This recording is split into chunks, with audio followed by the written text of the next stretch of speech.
Geek Out! Dearly beloved, we are gathered here today to get through this thing called life. Electric word, life. It means forever, and that's a mighty long time, but I'm here to tell you there's something else. The afterworld. A world of never-ending happiness. You can always see the sun, day or night. So when you call up that shrink in Beverly Hills, you know the one. Doctor, everything will be all right. Instead of asking him how much of your time is left, ask him how much of your mind, baby. Because in this life, things are much harder in the afterworld. In this life, yon yon, dun dun, dun dun dun dun dun dun. And if the elevator tries to bring you down, go crazy. Punch a high floor. Hey. Welcome to another installment of Catching Up. I'm Sam. I'm Chris. I'm Jake. I'm Josh. As you may have entailed or surmised more accurately, we're still kind of reeling over the recent death of Prince. We'll be talking about that later in the episode. We've got a couple trailers that have dropped that we'll be talking about. But more importantly, we've got another comic book writer interview this week, this time with Mr. Joshua Williamson. He's currently writing Nailbiter and Birthright for Image Comics. He's writing The Haunted Mansion. Remember that time where I was like, The Haunted Mansion is like the greatest, like the pinnacle of human achievement? Mm-hmm. You mean like every time The Haunted Mansion comes up? Yes, that's indeed, yes. Well, he's writing that for Disney. And he's coming DC Rebirth this summer. He's writing The Flash. So, that's pretty sweet. That is big. That is what's the term? Humongo Jerry. Humongo Jerry. Humongo Jerry. I don't know what that means. Yeah. But you ever heard the song "In the Summertime When the Weather"? Oh yeah, Humongo Jerry, and I just took Humongo Jerry. Lord Humongo Jerry. Yeah. Of the Wasteland. Yeah. Yeah. Well, without much further ado, here it is. And joining us this week, we've got Josh Williamson. He currently writes Nailbiter for Image Comics, Birthright for Image Comics and Skybound Entertainment, and The Haunted Mansion for Disney Marvel. He also will be writing The Flash for DC Comics coming this summer with DC Rebirth. So not to be confused with, I always say like The Flash Rebirth, but it's not The Flash Rebirth. It's DC Rebirth, The Flash. Mm-hmm. Yeah. But yeah, Josh, thanks for joining us. Yeah, no problem. So, I know that can be confusing. Thanks for having me on. Oh, it's totally a pleasure, man. So whenever I talk Nailbiter, I always, because Jake and I occasionally help out with Image over at their cons, and Nailbiter, especially that first volume. Oh, I didn't know that. That's cool. Oh yeah, always a big seller for that first volume. And I always kind of describe it as Hannibal by way of Twin Peaks. Was that kind of an inspiration going into? Yeah, you pretty much nailed it. I think that's like the best way. I mean, at that time when I first started developing it, I think when we pitched it, I pitched it as Twin Peaks and Silence of the Lambs. Ooh. Ah. More so only because at that time the Hannibal show I don't think was even on yet. Not a point, yeah. Yeah.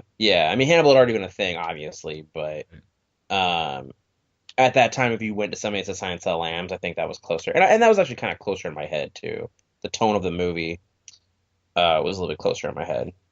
Well, and I remember there's a sequence where Alice is, I guess, spoilers for the first three volumes, the first 20 or first four volumes rather of Nailbiter. I remember when Alice has been being greeted by her father, the titular Nailbiter. He very clearly says, "Hello, Clarice." It's just, oh, here we go. Yeah. So yeah, that was because we were really into the Silence of the Lambs stuff, but yeah. What do you think because this very much takes place in Oregon, kind of in that Pacific Northwest area that Twin Peaks took place in, and the first, I guess, 5 seasons of the X-Files all kind of have that Vancouver feel. Not intentionally where it all took place, but yeah. Yeah. No, but they filmed it all there, yeah. So it'd always be like yeah. This is totally DC. Yeah. But what do you think it is about that area that kind of just makes it so spooky? Spooky? I think it's the weather. I think it's the weather. There's something about the amount of woods that are up here. I think there's a vibe up here, man, because I live here, right? So it's like there's just something in the air. Like even when you're walking the streets, I just feel like there's a certain energy there that kind of leads to it, But definitely the weather, because it's so gloomy most times. We only get like the sun for a little bit. It's kind of weird. Like the joke is that it's 2 weeks of the year is the only time it's hot here. You actually see the sun. Like, I mean, we see it sometimes, but yeah, it's so gloomy and rainy, and there's just something in the air. You can smell it. Mm. That I think lends to that environment. It's very atmospheric. I was living outside of Portland when I came up with the idea for this book. I was living like almost an hour outside of Portland, and I was living in the middle of nowhere. And I was just living at this like little small town that was very much like Twin Peaks. It reminded me of Twin Peaks, and then it also reminded me of Friday Night Lights at the same time. Yeah. And so I really, and actually in my original pitch, it actually says that. It says like Twin Peaks and Friday Night Lights. And being out there, it's funny, like once you get outside the city, it starts to get even creepier. My first time I ever came up here, a buddy of mine, he lived not far outside the city. We drove from San Diego all the way up to Portland. And he had this path he wanted us to take. And it was like, because he wanted to like go the scenic route. Oh, it was a nightmare. And on that trip, we saw so much weird stuff, man. And at one point, we stopped at this gas station, and it looked like the gas station from like Cabin in the Woods. We got there, and this guy comes out, and he's wearing full-on fatigues, and even has like face paint on. And he's like a hunter, right? He's just a hunter. I get it, but he was like working the gas station. And he comes out, and we both were just like, what the hell is happening? He was just, that weird vibe. And like, once you cross the border and you're in Oregon, you're not allowed to pump your own gas anymore. Like, they have to pump it for you. oh, it's like Jersey.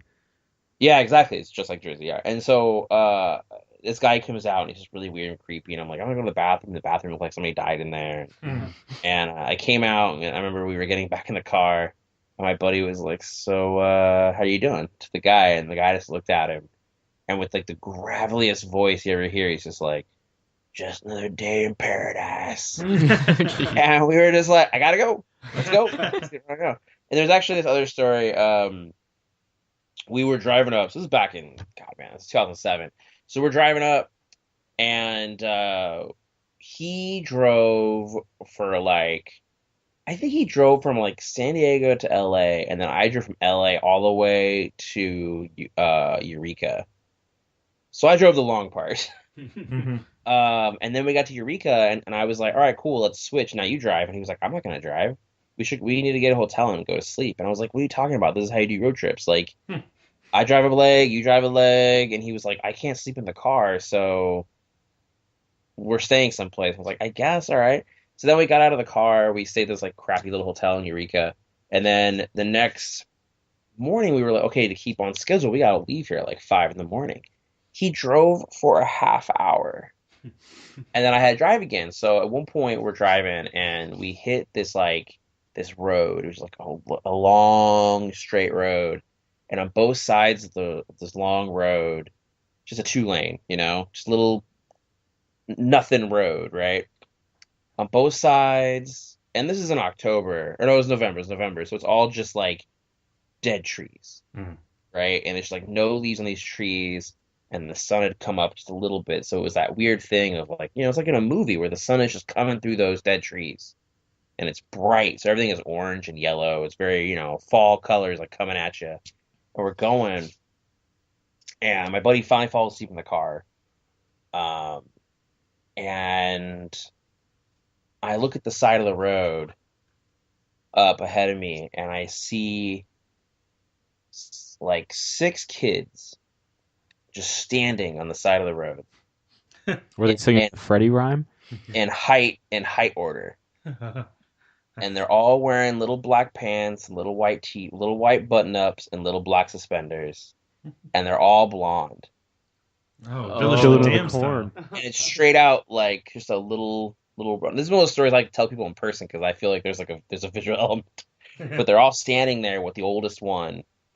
Well, obviously the tallest of the kids at the end of this, like so furthest away from us. And I elbow my buddy to wake up, and I'm like, hey, I need somebody else to see this other than me, right? So he wakes up to this, and it's just like mesmerized. And as I'm going, I'm looking at them, and the kid does that whole like, the tallest kid makes eye contact with me, and straight out does the little like chest thump, and then the peace sign at me as I'm going by, and I just did it right back. and just kept driving. But there you go, man. Like when you're here, you see all kinds of weird stuff, and so I feel like there's something in the air. Was that? I mean, because you've got at least 16 serial killers, possibly a mystery like 17th coming Is he a mystery? Is he one of the 16? out of Buckaroo. That okay. So I guess spoilers again for the first 4 volumes.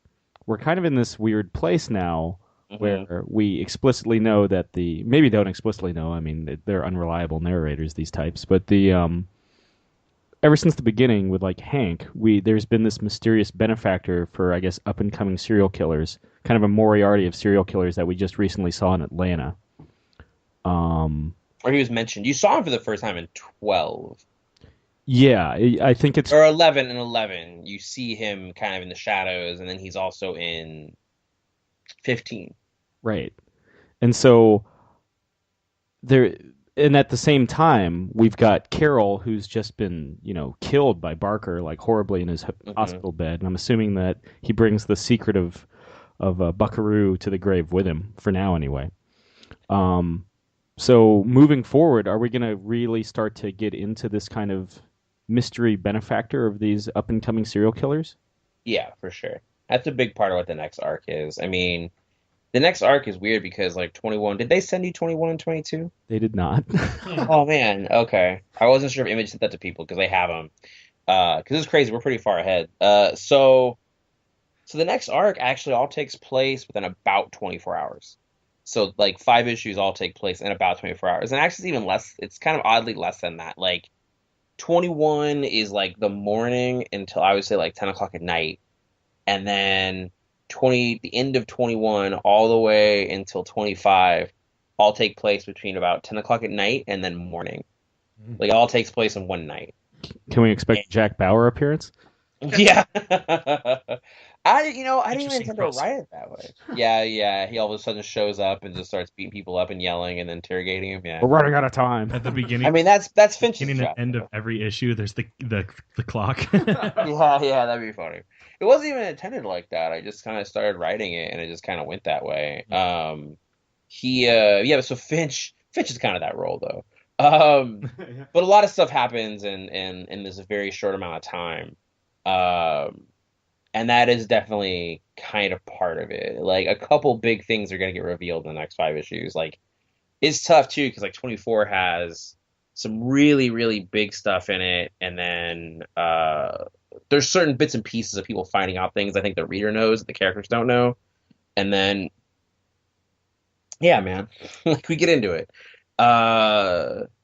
It'll be interesting to see what people think of it when they get to the end of 25.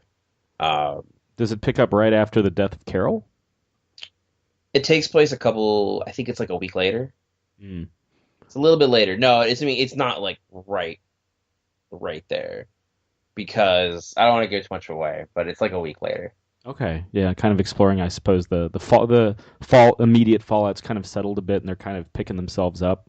Yeah, like Finch has already kind of dealt with it. I mean, he hasn't dealt with it because it's like his friend died, but he has sort of already figured out what he needs to do at that point, and then we'll kind of deal with it more as the series goes on. And we don't see the conversation, but I assume at this point the conversation has been had, and Clarice knows the truth about her, or not Clarice. Or Alice, that's really funny. Yeah, I'm Alice. psyching myself out now. Yeah, Alice. When you get 21, it's very clear. And not only does Alice know, but the whole town knows. Right. Like, everybody in the town knows that Alice is the Nailbiter's daughter. Well, shucks. And then do we get more into the mystery behind the Nailbiter? Because he was very kind of like adamant. Yeah, a little bit. I mean, I don't want to give too much away, but yeah, he does. We definitely get into stuff. And then, I mean, there's it's really weird because I work so far ahead. It's like I'm having to like think back to what happens when and where. Yes. The big thing, I guess I could say this, for people who, since you guys read it and people are really interested in it, is that a lot of the stuff with Warren and Warren's backstory, we're actually not going to get as deep until the next arc. The next arc will have a lot of Warren stuff. I mean, Warren is definitely in this, and he's a big piece of it. In this arc, he's a very important part, and he kind of explains what he knows more. because he's always known more, right? And there's that thing in 20 where he talks about it, he tells to Finch, he's like, there's something else, there's something bigger going on here. Like, there's a reason that I will get out of jail again. Like, they're gonna let me go again. We get into that. We get into why they let him go again. We get into sort of what he knows and he's leveraging to let him to make them release him again. Yeah. And then in the arc after that, we'll get really more into his backstory until you get a bigger shape of it.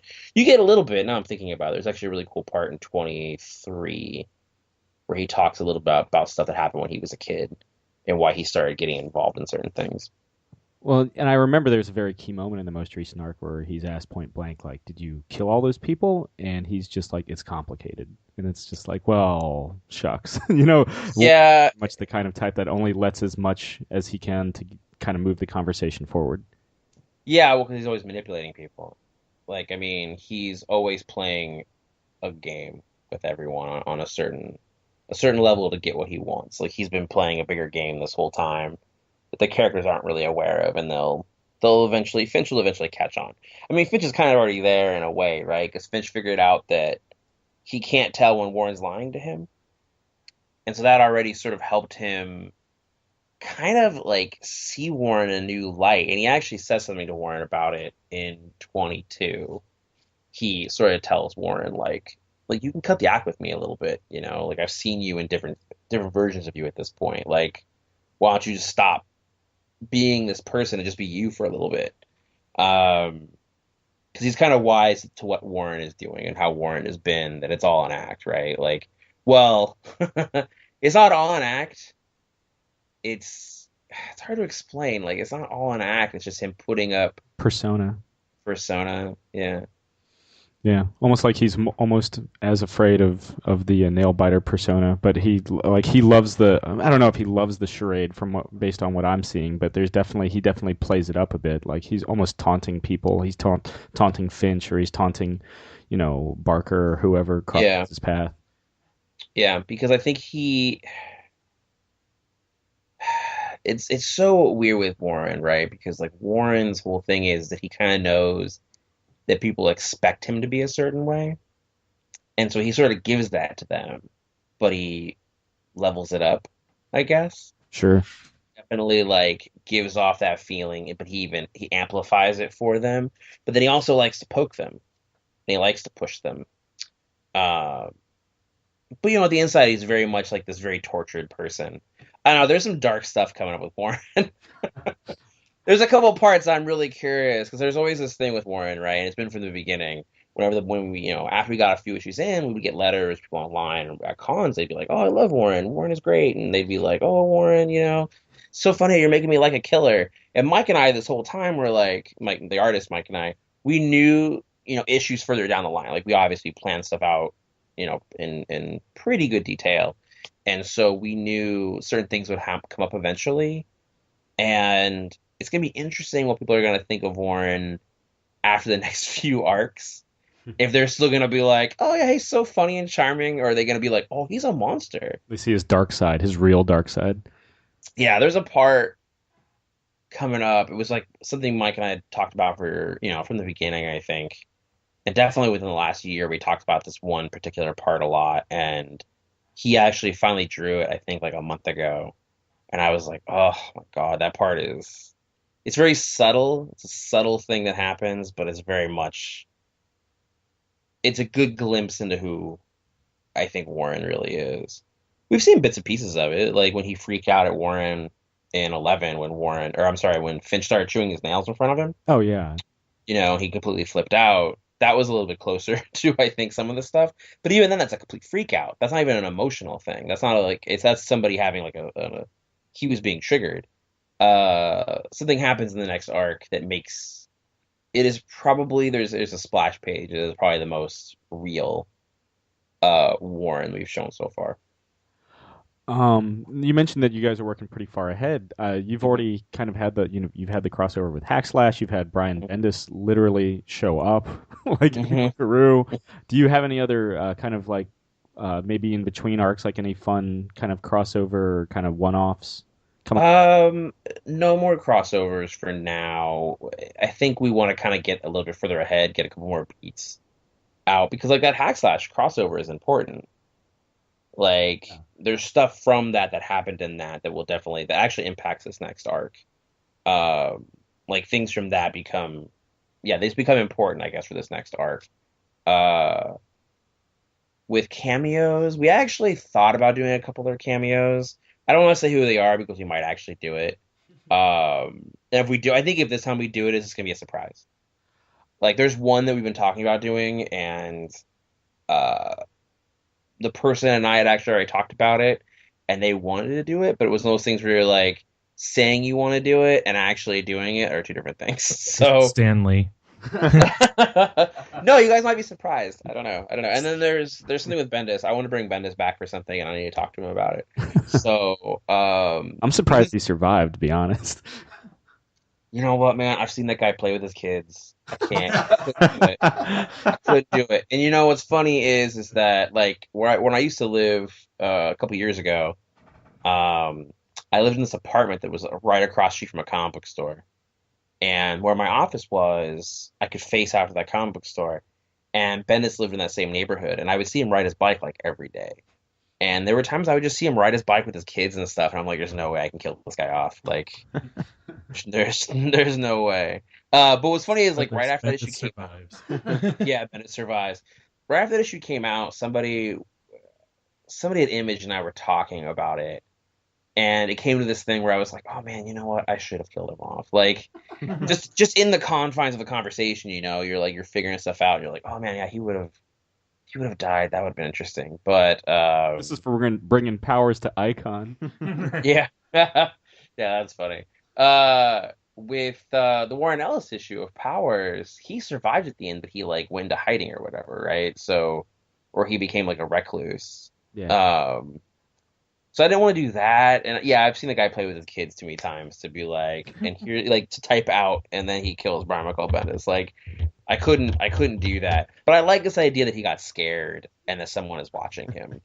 I don't know. I want to bring him back for something, so I think the next time I talk to him, I'm just gonna ask him about it a little bit, just for a little small scene, because I think there is loose ends there. Because it's obvious. I mean, I think it's obvious to everyone that Warren was. There's little things in there. There's little clues that Warren was the one that was watching him. The little clue is that if you read, I actually have the trade right here. If you read that issue, the person who's watching him is whistling, right? Oh yeah. At the end of issue 10, when Warren is in his house and he's just like hanging out by himself, and then Finch breaks in. He's whistling the same song. He's whistling the same whistles. So that was always a clue to the reader that it was like, look, it was clearly Warren that was watching him in the tunnels and that sent him that note. Just totally messing with him. Messing with him, yeah. Yeah. Knew it could just get under his skin so easy. Yeah. Speaking of like hack slash, whenever we have horror writers like Tim Seeley or whoever on, I always have to ask, are you more team Michael Myers, team Jason Voorhees, or team Freddy Krueger? That's tough. I would say Michael Myers. Yes. See, here's the thing. We don't need to ask that question anymore because I think everyone is saying Michael Myers, yeah. and that means it's Michael Myers. At the very least, it's always like, the first Halloween is like a masterpiece. Yeah. It is a great movie. Yeah, that movie is perfect. Like, I don't know, like Freddy. I watched Nightmare. I watched Nightmare not long ago, and I actually watched Nightmare like the day that Wes Craven died. Oh, yeah. I have been watching it sucked. I was watching a documentary about Nightmare, and then I saw online that he had died, and I was like, oh well. Again.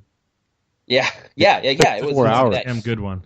I don't even that like was Freddy great. that much, and that's a great documentary. Yeah. That documentary, this is a little bit of horror trivia for you if you didn't know this. That documentary was actually part of a series on the Bio channel, which is part of like the History Channel or whatever. Mm-hmm.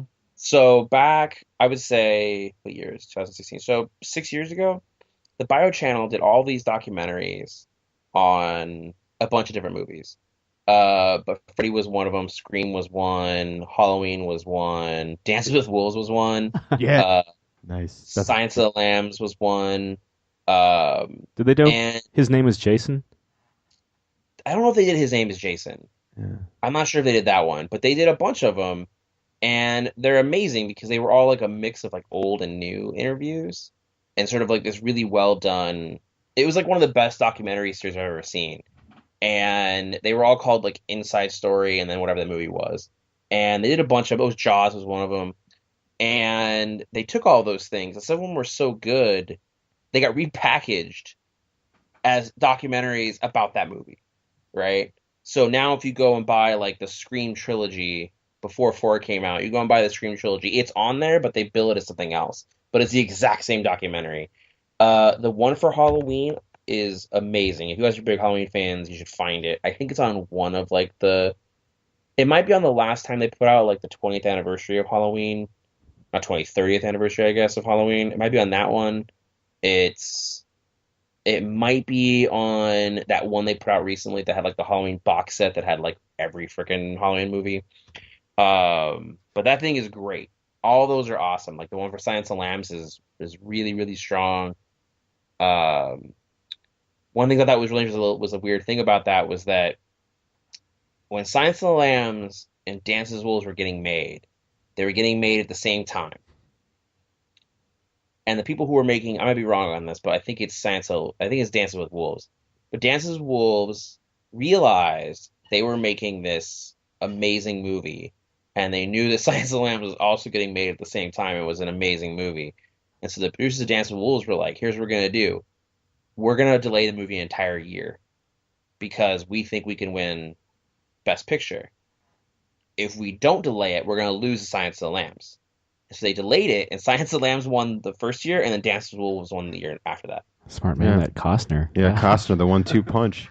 Yeah, yeah. They were talking about it. They knew back then that was going to be the thing that was going to happen. Isn't that crazy? It is. Like you're sitting there making this movie, and you're like, our movie is amazing. We would win Best Picture if it wasn't for that movie. And you're like, you know what? Let's just wait. Yeah. And then they made that call, and they won. They're like at the crash services. They're like Costner and Jodie Foster, and they're like, "Yo, your movie's cool. No, your movie's cool." The headcanon now is that is all one universe. The Dances with Wolves takes place in Like the 100 years 100 before. years before.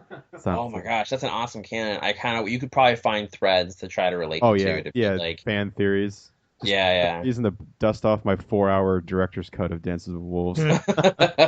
I bought that solely fine. because Costner did commentary for it, and it's like Oh, really? it's the funniest commentary because it's one of those commentaries where he gets like swept up into the movie. Like he has really great. He actually does commentary really well because he made the movie, so he has a lot of fun stuff behind it. But it's one of those like commentaries where in the middle of it he's just like, "Hey, for all you guys home, if you're watching this with me, I'm enjoying the hell out of this with you guys right here." It's like he's like sitting there with you watching the movie, which is really fun. Does he feel the same way about 3,000 Miles to Graceland? I don't think he did a commentary for that one. Well, shucks. But yeah, Halloween. That Halloween documentary is great, and a lot of stuff I got from that documentary. Them talking about making that movie, I learned a lot from that. Just like listening to Carpenter talk about making Halloween. Mhm. A lot of that went into us making Nailbiter. I guess it was last year now. I saw they re-released it in theaters for like a day. Hmm And I went to go see it, and they had kind of an intro that John Carpenter did, where he's just like no bullshit John Carpenter about the making of Halloween. And one of my favorite like bits that I never knew about was, you get the famous score that he does. hmm Got that from Werewolves of London because on the set he just had that song stuck in his head the entire time. And so when you go back and listen to Werewolves of London, it has very much that similar kind of like octave piano kind of thing. But I didn't know that. I'll have to like listen to Werewolves of London and then watch the movie. yeah, but like it's hearing that score in the theaters is pretty terrifying. Ah, that'd be good. Do you know the whole story about how he showed it to whatever the studio was, and they were like, "This movie is junk," Yeah, and then all he did was put the score on it, and they were like, "This movie's terrifying." yeah. Yeah. Yeah, it's so good. Classic. I love that story. Yeah. That's a good I feel one. like that happens with like so many of the great like Jaws was another example where they're just like, oh yeah, Mhm. and you put the Yeah. simple E and F in there, and they're like, Jesus Christ. One of the girls that's in Halloween, I forget who it is, but it's the girl who she's like the one that has like the sex scene and then gets killed. Yeah. Bracket? No, because that doesn't sound right. No. it's the the one at the her boyfriend gets killed. Yeah, and then as Michael dresses up puts as the the sheet ghost, on yeah. with the it's PJ Souls. Yeah, that's her. She was recently on this other podcast that I listened to called I Was There Too, where Matt Gorley interviews people that like had smaller roles in movies, talking about their working on movies, and she was talking about Halloween, and she basically related that exact same story where like people were watching it without the watching Halloween without the score, and they were like, okay, it's a movie, and then like you slap the score on it. It's such a simple score, like anyone could play it on the piano, and it just becomes one of the most terrifying movies ever made. Yeah, it's a great movie. I love that one. I don't know. It's definitely influenced a lot of Nailbiter stuff. Poor PJ Souls. She hasn't been in a bunch of movies since then, really, has she? No, She she's in that documentary too, and she talks about she would go and watch that movie in theaters and stuff, and seeing the people like their reactions to the movie. To kind of bring it back to Nailbiter, is Barker's story kind of done? Oh hell no! No, she has like I don't know. She has an amazing scene coming up that I love. Mike did a really good job on it. We had talked about little bits and pieces of it, and then we had texted, and then we like saw each other and we talked about it. And I'd already written it, and it's I don't know. It's very subtle. It's really a subtle part, but no, she's definitely not done. No way. Sweet. She's pissed off. Oh yeah, I mean, she had one of the coolest like arcs I think in the most recent trade, where like you just wonder when she's finally gonna pop because Well, we had started that back in 12. right with the headaches. Yeah, because she in the first headache we did, she killed Crane in her first headache. Way back in 12. Right.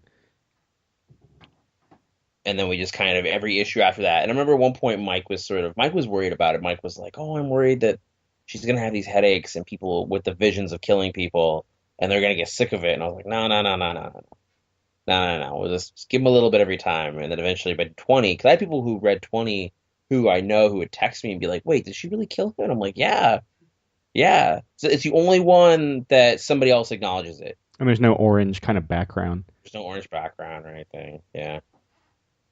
No, she definitely killed Barker or killed Carol, and that story is not done yet. And you'll see other people having headaches too. And remember Finch said he was having the headaches too, but when he killed the guy. Yeah, it's kind of like there's something maybe in the water at Buckaroo. Well, that's not the answer, but sure. I always feel like that was the obvious Signal. thing, that there was something in the water. It's complicated. That's always my answer to people when they really try to dig. I'm always like, it's complicated. Just like Warren. Just read it, and you'll see what happens. Well, that's why Warren says it's complicated. Because it You know? Yeah. Yeah, it's like that scene in Batman, like the 1989 Batman, with the Joker. Batman's explaining, right? It's not one thing. It's a combination of things. Yeah. And there's our Batman '89. We reference that at least once a week on this show. Oh, you do really? Yeah. Yeah. Oh Not man, I love that one. quote. Yeah. That's like my But favorite yeah, thing just- of all time. Just Batman '89. Or when he's just like, a guy gets up and he pours coffee and he Yeah. kisses his wife, and it's just like the worst explanation for anything that he tries to give. But it's awkward. But I think that Michael Keaton's Batman was his Bruce Wayne was super awkward. Yeah. Like he didn't do the Batman that you get like with Christian Bale, where he's just this like, not flamboyant, but like this ladies' man. Because like there's parts where like there's one scene where he shows up at a party, and these women are getting out of his car and they're sitting on each other's laps. Like, Oh yeah, and Batman Begins. is that Batman Begins? Yeah, Okay. They're coming out. So It's the hotel. yeah, and he falls in the fountain and all that stuff. Like that kind of Bruce Wayne is very different from Michael Keaton's Bruce Wayne, because Michael Keaton's Bruce Wayne was always like just didn't know how to act around people. He was uncomfortable and out of out of the bat suit. Yeah, exactly. Yeah.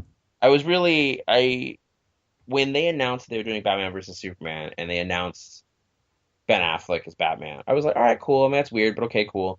if they had announced Michael Keaton, like I would have been running up and down the streets, like screaming and crying I'm of still waiting. happiness. It's gonna happen. A Dark Knight Returns with Michael Keaton. Yeah. He's the perfect age now. Yeah. Yeah, he should. If we all Ugh. think hard enough, it'll happen.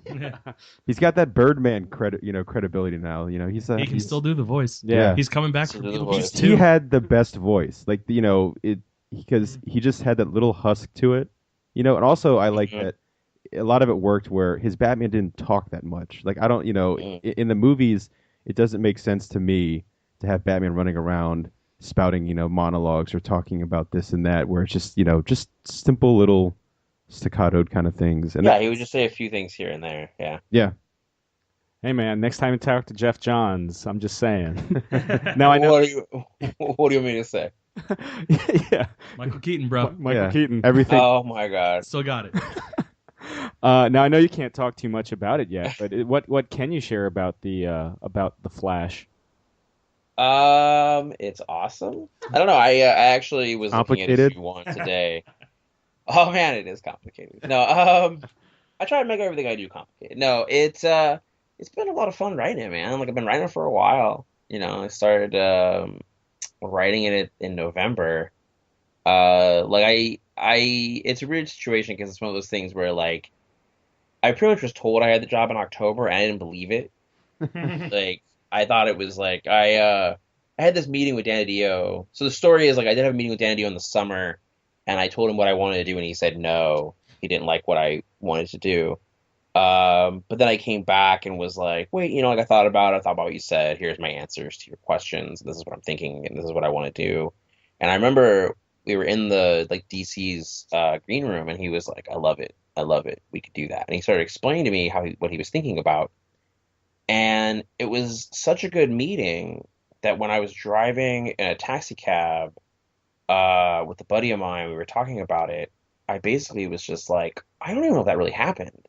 Like, I feel like that was like Dan DiDio as my Tyler Durden. Like, I was just like talking to the wall, and like there's going to be an article about how Josh Williamson was in the DC writers or the green room, just like talking to himself. Like, that's how good it went. And so it took me a while. And even then, every time I talked to Dan after that, I was always very like, I don't know. I wonder what his perspective is on it. I should ask him if he thought it was weird when I would ask him questions about it. Because to him, he probably was like, I already told you yes. But to me, I was like, so what are we doing? Like, but, they let me tell this story. And I get to do a pretty cool Flash story with a lot of crazy things that happen. And it's been really exciting. Like I talked to my editors. I was actually just talking to them earlier a few hours ago. We were talking about some of the stuff we have planned, and we're all really excited to share it with everybody. I mean, it's different than I think what's gone on in the last 5 years in the Flash book. But I'm a big Flash fan. I've been reading, Flash my entire life, and it's one of my favorite characters.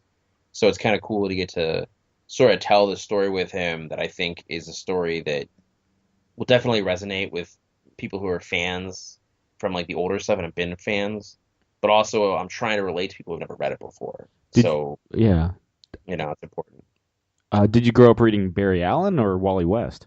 Oh, well, Wally West. I'm not that old. Like, I'm the right age. I mean, I'm basically right at that age where, to me, up until Jeff brought him back, and I think there's a few little Mark Waid things, he did like the Brave and the Bold stuff with him, but to me, Barry Allen was the hero who died, right? Like that was sort of who he was to me. Because when I was reading The Flash regularly, when I started reading it, it was Wally. And I mean, yeah, it's like it was just always Wally. When I was a kid, that was right when all those superheroes started getting introduced that were like Tim Drake, Connell, and Bart Allen. And I was really into Impulse. I was really into Bart Allen. But as I got older, I started going back and reading this stuff, right? Because I like the Flash a bunch. So I started going back and reading all the Barry Allen stuff and sort of becoming more and more fond of it. And I actually said this on another podcast recently. But it's like as I got older, the more and more I related to Barry Allen than any of them. And I think that's where I'm at now. So I don't think I know it's where I'm at now, especially when I'm reading and writing it. Like I really feel for Barry Allen. I feel like I relate to him in a lot of ways. And I try and put that into the book. My thoughts on that stuff, and just kind of when I'm writing him It's actually interesting when I'm writing him. It's very cathartic, I guess, because of how much I relate to him. Sure. Well, I always kind of say on the show, like, I kind of started reading comics kind of around that time, which was like a weird time because like Superman was dead, Batman was crippled, Green Lantern was like nuts. Like it was just like the weird. Spider-Man was maybe a clone. Like it was just kind of this weird like replacement time in comics. Yeah, and that wasn't even that long. I mean, it's funny. Like the reign of Superman and death of Superman is like not long at all. Yeah, maybe about a year. I wouldn't even say a year, man, because he died like December. Reign of Superman was started in like March, and then it was like maybe 4 or 5 months, maybe like a trade worth for each book before he came back. Because then you get Coast City getting destroyed during Reign of Superman. Right. It's all pretty quick because you have to think about it like this: like Superman dies in '92, 0 Hour is '94, so it happened pretty fast. Yeah. Yeah. And Batman's crippled somewhere in between. Somewhere in between, yeah. I think there's a lot of books in that too. Oh yeah. Yeah. Well, that's part of why I think we think of it as being longer than it was, because if you were trying to read the Death of Superman, you were reading a ton of books. It's like now the events were a little more focused. So you had the 4 Superman books, plus you had to read Justice League. And it was like you had to read like 2 or 3 other Justice Leagues, right? Because you had international and regular. So you had to read all these books. And that's why I felt like you're reading like 6 books a month. And that was still pretty new to do that. It wasn't like that many books did that at that time. It wasn't as commonplace now where it's a yearly thing and it's all the books. And then Nightfall was the same way because you had to read Detective, Batman, Shadow, Legends. Yeah, and then you had to read, and then after Nightfall, you had to read Robin, and you had to read, all these. It just kept going. And then Bruce Wayne's adventures went on to be in Justice League Task Force.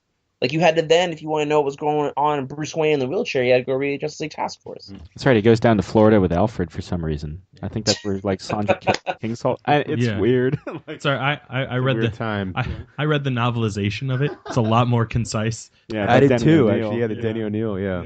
That bailed me out. The novelization. Read the comics. I've only read the novelization. You read the novel? That's really funny. The comics are really funny. Yeah, me too. When I was in one novel, then like, what is it? 4 or 5 gigantic trade paperbacks. Now it's 3 like bricks that you can. Yeah, I have them right here on my shelf. There are 3 huge books that are bigger than that one novel. Yeah. When I was in middle school, I think it was in middle school. I had to do a book report, but it was one of those ones where it was really weird. Like basically, you would read a book, and then your teacher would sit down with you and question you about the book. Like they would flip through it, and they would just grab a page and they would read the page real quick, and they would ask you questions. Ooh. And it's like a I basically had. What's that? It's like a doctoral defense. You have to defend your thesis. Yeah, and I had messed up and I forgot to read a book, and so basically I was like, I'm gonna do, and I had this Nightfall book. I hadn't read it yet, the novelization, and I was like, well, let's see what happens. So I took that in and I gave it to him, and he flipped through it, and every question he asked me was matching up with the comic, and so I was like, oh god, thank you, and I just straight out was able to give these intricate answers because I had read the comic. Meanwhile, he's just like, this kid's a fucking nerd. Yeah. Yes. But aren't we all? Yeah. I mean, yeah, I know, right? Geek out. That's funny. But yeah, man, it's cool writing the Flash. I don't know. I have a lot of fun with it, and it's cool getting to write Barry Allen running around doing stuff, and I get to introduce some new bad guys and some new characters, and the bad guys that we're doing are pretty neat, and they're I don't know. It'll be interesting to see what people think of it, because some of it's kind of. It's interesting. I'm trying to input a little bit of horror in some places. I definitely wouldn't say it's a horror book, but I try and put a little bit of the same kind of stuff I do in Nailbiter into this book. I mean, I think if people read and have read Nailbiter, when they read The Flash, they're definitely going to be like, "Oh, he's doing this. He's doing stuff that he does in Nailbiter. Everyone that whistles is going to be doing that same whistle. Yeah. Someone's going to be watching Barry Allen. Warren's going to be watching Barry Allen.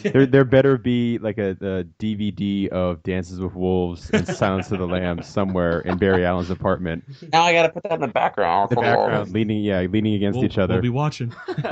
I'll send a little note to the Flip artist. the page and be like, "That's us." Real quick, because I feel like everybody's answers, like I know, like Mark, when I asked Mark Waid once, he was like abracadabra. But who's your favorite Flash villain? Because he kind of has like one of the best rogues galleries in comics. Mark said abracadabra? Yeah. Oh man, I'm gonna talk to him in like 2 weeks. I have so many questions for him. I'm doing free comic book day at his comic book store. Nice.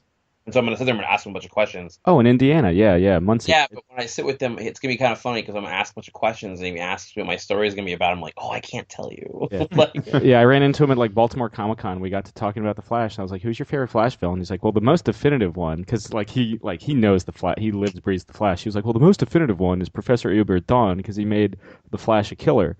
But my favorite is Abracadabra, and I was like, "Oh, okay." You know what? That makes a lot of sense because when you read Mark Waid's run, Abracadabra is like the hidden bad guy twice. Like he's behind. Like if you look at Mark Waid's run, he has 2 giant story arcs. I guess you could say because like Return of Barry Allen is a very small piece at the beginning, like within his first, I'll say 18 months worth of writing the Flash. Like the culmination of that was Return of Barry Allen, and then after that, he had a big story arc involving things, and it kind of came around to like, oh, and it's Abracadabra. And then it happened again, like toward the end of his run. The end of Mark Waid's run ends with, oh, and it's Abracadabra, which is great because I actually really like Abracadabra. One of the things that always kind of stuck with me in Mark Waid's run, and it's something I want to ask him about, is that Wally was always afraid of Abracadabra because of something that Barry had said to him, and that's actually something that Mark Waid had made up. But I'm always curious where he got that from. But my favorite is not Abracadabra, but I do love Abracadabra. Gosh, I don't know, man. Captain Cold? Yeah. I like Zoom a lot. I do like Zoom a lot. I feel like he's been overdone a little bit. You know, he's not even the Joker for the Flash, really. But I do feel like a lot of people use him. In that role. Yeah. Well, I like Captain Cold a lot. I'm surprised that there hasn't been a bigger story arc involving Captain Cold. Yeah, and he's Jeff Johns' like favorite comic book character. Period. Yeah, he is. Yeah, Like that's why when you read his first issue, Jeff Johns' first Flash issue ends with Captain Cold. And he wrote that fantastic like one shot going into the background with his sister and Chilblain and all that. And I remember reading that one off the stands. He did a couple of those because he also did the Mirror Master one too. Right, and they're all collected as the Rogues trade. Yeah, I like Mirror Master a lot. Me too. Yep. There's a good Mark Waid did some cool stuff with Mirror Master too. Now, go ahead. Oh well, I was just gonna move on to just a couple more questions, but no, if you want to talk Sam Scudder, I'm all about it. Oh man, no, we could talk all about Mirror Master. Well, I wanted to say real quick. I mean, it's you're doing the Flash is so kind of massive and cool, and talking about Free Comic Book Day. You have our listeners might not know, or kind of a retail background as well. And Sam was talking about when we were, we worked some of the Image conventions, and we actually met you at San Diego last year. And that's right, we were at the Diamond Breakfast. Yeah. Oh, okay. And I was talking to you because at the time I worked for Corey Murphy when she was working at a comic shop on the East Coast here. And so at the time I was still working for the comic shop. And I remember it was kind of funny because I was like, oh man, doesn't FOC like suck? Isn't that the worst thing? And you're like, nah, I love doing FOC. And I was like, okay, maybe it's just me then. But no, man, FOC. We'll go ahead and ask me your question because I can go off about it. I was gonna say, just for people listening out there, like how cool it is, for a guy who has that retail background, who's sold comics and stock comics and done the FOC and done the daily grind, and to have like your books on the shelf, like that must never get old. To be able to go to a shop and see your stuff. Really surreal, man. Yeah. Like I said, whenever I do those Diamond Breakfasts, I talk about it. Like, I started working at a comic book store when I was 14, and I worked at a comic book store until I was 24. Like, I worked at 3 different stores, but that's like all I did. I went to school. But I went to college, but I worked at a comic book store, Mhm. and there was one store where the owner was like, "What are you gonna do with your life?" And I was like, "I want to write comic books," and he was like, "That will never happen. You're an idiot." And Aaron- so I So- definitely get a little like, "How you like me now?" I Yeah. hope he still owns that comic book shop, and every time a book comes in with your name on it, he's like, "Ah!" Especially when you had like the Nailbiter, Birthright, like you had all those books coming out like Yeah. every week. And he's like, I can't even not order these out of spite because they're so fucking popular. I think he could have on the Image stuff, but there's no way he can not order the Flash. Yeah. Yeah. Oh, Yeah, I mean, it's super, it's super weird, man, to have that stuff coming out, and I remember for a while there, I was just doing one shots, and all I wanted was an issue 2, and then for a minute there, all I wanted was a trade, like I just wanted a collection, and then all I wanted was a second collection, Mhm. and now there's 4 Nailbiter trades, and there's like 6 Captain Midnight trades or something like that, like 3 ghosted, I think. yeah. 4. Ooh. 4. I stand corrected. And you worked on RoboCop. I mean, that's like the ultimate. Yeah. Dead or alive, he's coming with Oh, me. yeah. Yeah, I got to do I've gotten to do a lot of cool stuff, and now I get to do the Flash, and it's really, like I said, it's really weird sometimes. Like I don't believe it, Like I tell this story to a lot of people, but about a year and a half ago, I was in Hawaii, and I got a concussion while I was in Hawaii. I was on the beach, and I got a concussion, and there are days when things are going really well, and I'm like, all right, I'm writing the Flash, and I'm like, you know what? I must have died on that beach. Like, there's no way I'm writing the Flash. Like, I still can't believe it. I remember when I came into the offices. So I've known Jeff Johns for like 15 years, Oh wow. and but like as a nerd, like I just like literally would go to signings and be like, I'm Josh, I like comic books, and so we've always sort of known each other, and when I got the job on the Flash, like I said, I was never really I didn't know. I didn't feel like I had it completely. And I remember going in, and the day that I went in to sit down with Jeff and talk about what I wanted to do and have the meeting with him, I was really nervous about it. 'Cause I still felt like I didn't know if I had the job for sure or not, or what I was going to do. Was I going to have to pitch it again? What was the plan? And so when Jeff came into the writer's room, he was like, "Oh, we've known each other for a while," and I was like, "Yeah, we've known each other for a few years now." And he sat down, and he was like, "When did we meet?" And I was like, "Oh, we met at San Diego Comic-Con. Like, you had just started writing The Flash." And he said, "Oh, like we met when I first started writing The Flash, and now you're writing The Flash." And that was the first moment where I was like, "Oh, I actually have this job." Like, and then it was just like, get to work. Then it was just like, now it's time to work. But even then, there's days where it was just so, like, I don't know, it was really surreal. Like, I'm just sitting there writing it, and it's crazy. And I'm still doing that to this day, I'm like going back, looking over stuff and writing things Barry on, and I just can't believe it. Like, it still feels very abstract in my head. But like today, I was reading Flash #1, like my Flash #1. I was reading it again, and I was just like, man, we're here. It's so nutty. About the FOC, I stopped working at a store when FOC had just started, and you could only get it on Marvel Books. Mm. And I remember the first time I looked at it, because it was on the screen and you could go through and make changes, and I was just like, this is the greatest thing of all time. Like, It's great, but it's also the most nerve-wracking thing of all time, because when you're about to hit like submit, and it's like, $20,000 worth of stuff or whatever. And we used to Yeah. have a manager who used to be like, I wasn't doing it at the time, but when he was training somebody to do it, and they were about to hit send or whatever, or they would hit send, and he's like, "You sure you wanted to spend that much money?"